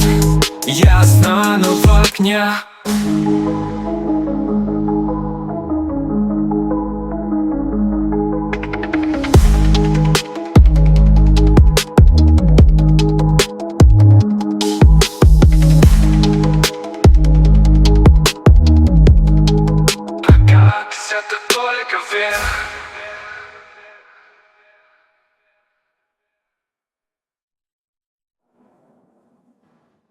Why she came here. She can just give it to him at the training hall. If she does this, it makes it seem like she is following around a commoner. She thinks she should return. Meanwhile, someone calls Bion by saying, "Oh, princess." She is teacher Hammerl, who smiles at her. Bion says to her, "And it's been a while, Professor Hammerl." Hammerl replies it feels like it was just yesterday when she was teaching magic at the castle. Yet she has already gotten so old. The professor asks Bion what brings her here. Bion replies that she had some business here, but is returning. Hammerl says to her, "Well, it is a bit disorderly right now, so that would be better." After listening to her, Bion is surprised. Hammerl says, "Right now, it is hectic because some magic officials have come due to a student named Beek Yuseol." Bion asks the professor about the commoner. Hammerl replies that she is sure she knows because she fought him herself, but that student did not use magic. Bion looks down and thinks it means she saw that fight. She wonders why she has to show an unsightly state to the teacher she respects the most. Hammerl replies to Bion that she does not need to blame herself. Her opponent tried his best. Bion says to her, even though he did not even use magic. Hammerl smiles and says that's because of his creed. Bion is asking about it. Hammerl replies that the headmaster who saw him fight said that he thought he was trying to revive chivalry, which disappeared many generations ago. Bion asks Beak Usial to try to bring back chivalry, which makes no sense. He definitely did use the point stick as a sword during their battle. Bion wonders why he also wanted this magic sword. But not using magic in a magic academy will give him an incredible penalty. He will end up receiving penalty points during magical practical training, among other things. Hammerl replies, yes, he decided to walk this path despite knowing that. The fact that he still pushes himself, even after accomplishing the great achievement of Blink, makes her think that the creed must be authentic. After a while, Bion stood quietly against the wall. She thinks everyone would mock them if anyone said they dreamed of chivalry. But Beak Usial is seeking chivalry, which seems like a joke. Standing there, she thinks she got so angry at him, telling him not to joke around. Meanwhile, Beak Usial comes there and asks her what she is doing here. She looks at him surprisingly and does not reply to him. Bion angrily says to him she is not here because of him. Usial replies that he never said she was. After listening to him, Bion offensively looks at Usial, but he nicely looks at her. Bion gives a box to Usial and says, just take this. Usial believes it is Teravan and then thanks her. It is a shapeless sword, as expected of Adalbert. Their craftsmanship is unmatched. Usial thinks it is a good thing he helped the princess. Usial nicely asks her if he can keep the box. Bion replies arrogantly and does as he wishes. Usial is near to go back, but Bion stops him. She asks him if he is really not going to use other magic. Usial does not understand what he should reply to her and looks at her suspiciously. Bion also waits for his reply, but suddenly, she turns her face to the other side and says, never mind, forget it. She is leaving. Standing there, Usial sees that she is arrogantly going back. After that, Usial also turns his steps to the other side. While walking to the other side, Usial thinks that Professor Li Hanwal said something similar earlier. He understood his intentions and that he would respect his creed or some nonsense like that. After thinking about that all, Usial smiles and says, well, what's good is good. He will be safe enough for the next episode if he just has this magic sword. He thinks he should take a look at this sword. Standing on the ground, Usial looks at the sword and says, let's try it. He wonders if he just needs to channel his mana into it. Usial swings the sword. He becomes surprised to see that bright light drawn out by this sword. He says it's better than he expected. It would have been better if Flame had wielded this. Flame Lead Flame is quite unique. Even though she is human, she can wield elf, dweller, and angel magic. Since no one can use staff, it continuously absorbs the user's mana. Flame recovers her mana utilizing the energy of nature and uses this wand as her lethal move. Usial does not have any mana to begin with. Although he is continuously absorbing mana, it cannot accumulate in the body and is expelled due to the mana revelation delay physique. In other words, the concentration of mana within his breathing is used as the output of Teravan. Meanwhile, a status window appears in front of Usial, and he smilingly checks it. The status window tells about Beak Usial. It tells the stats, remaining XP, skills, and traits of Beak Usial. Another status window tells Mana Revelation to delay Physique Level 2, which has Strength, Ability, Sensitivity, Sixth Sense, and Blood Mana Circulation Rate. After seeing all the points, Usial becomes happy. He thinks that thanks to the 5th place prize in practical training, the roots were because his strength increased a bit. Since he has a weapon, he can directly increase these now instead of doing that by using exp. Looking over there, Usial says he needs to practice using the sword so that he will be busy from now on.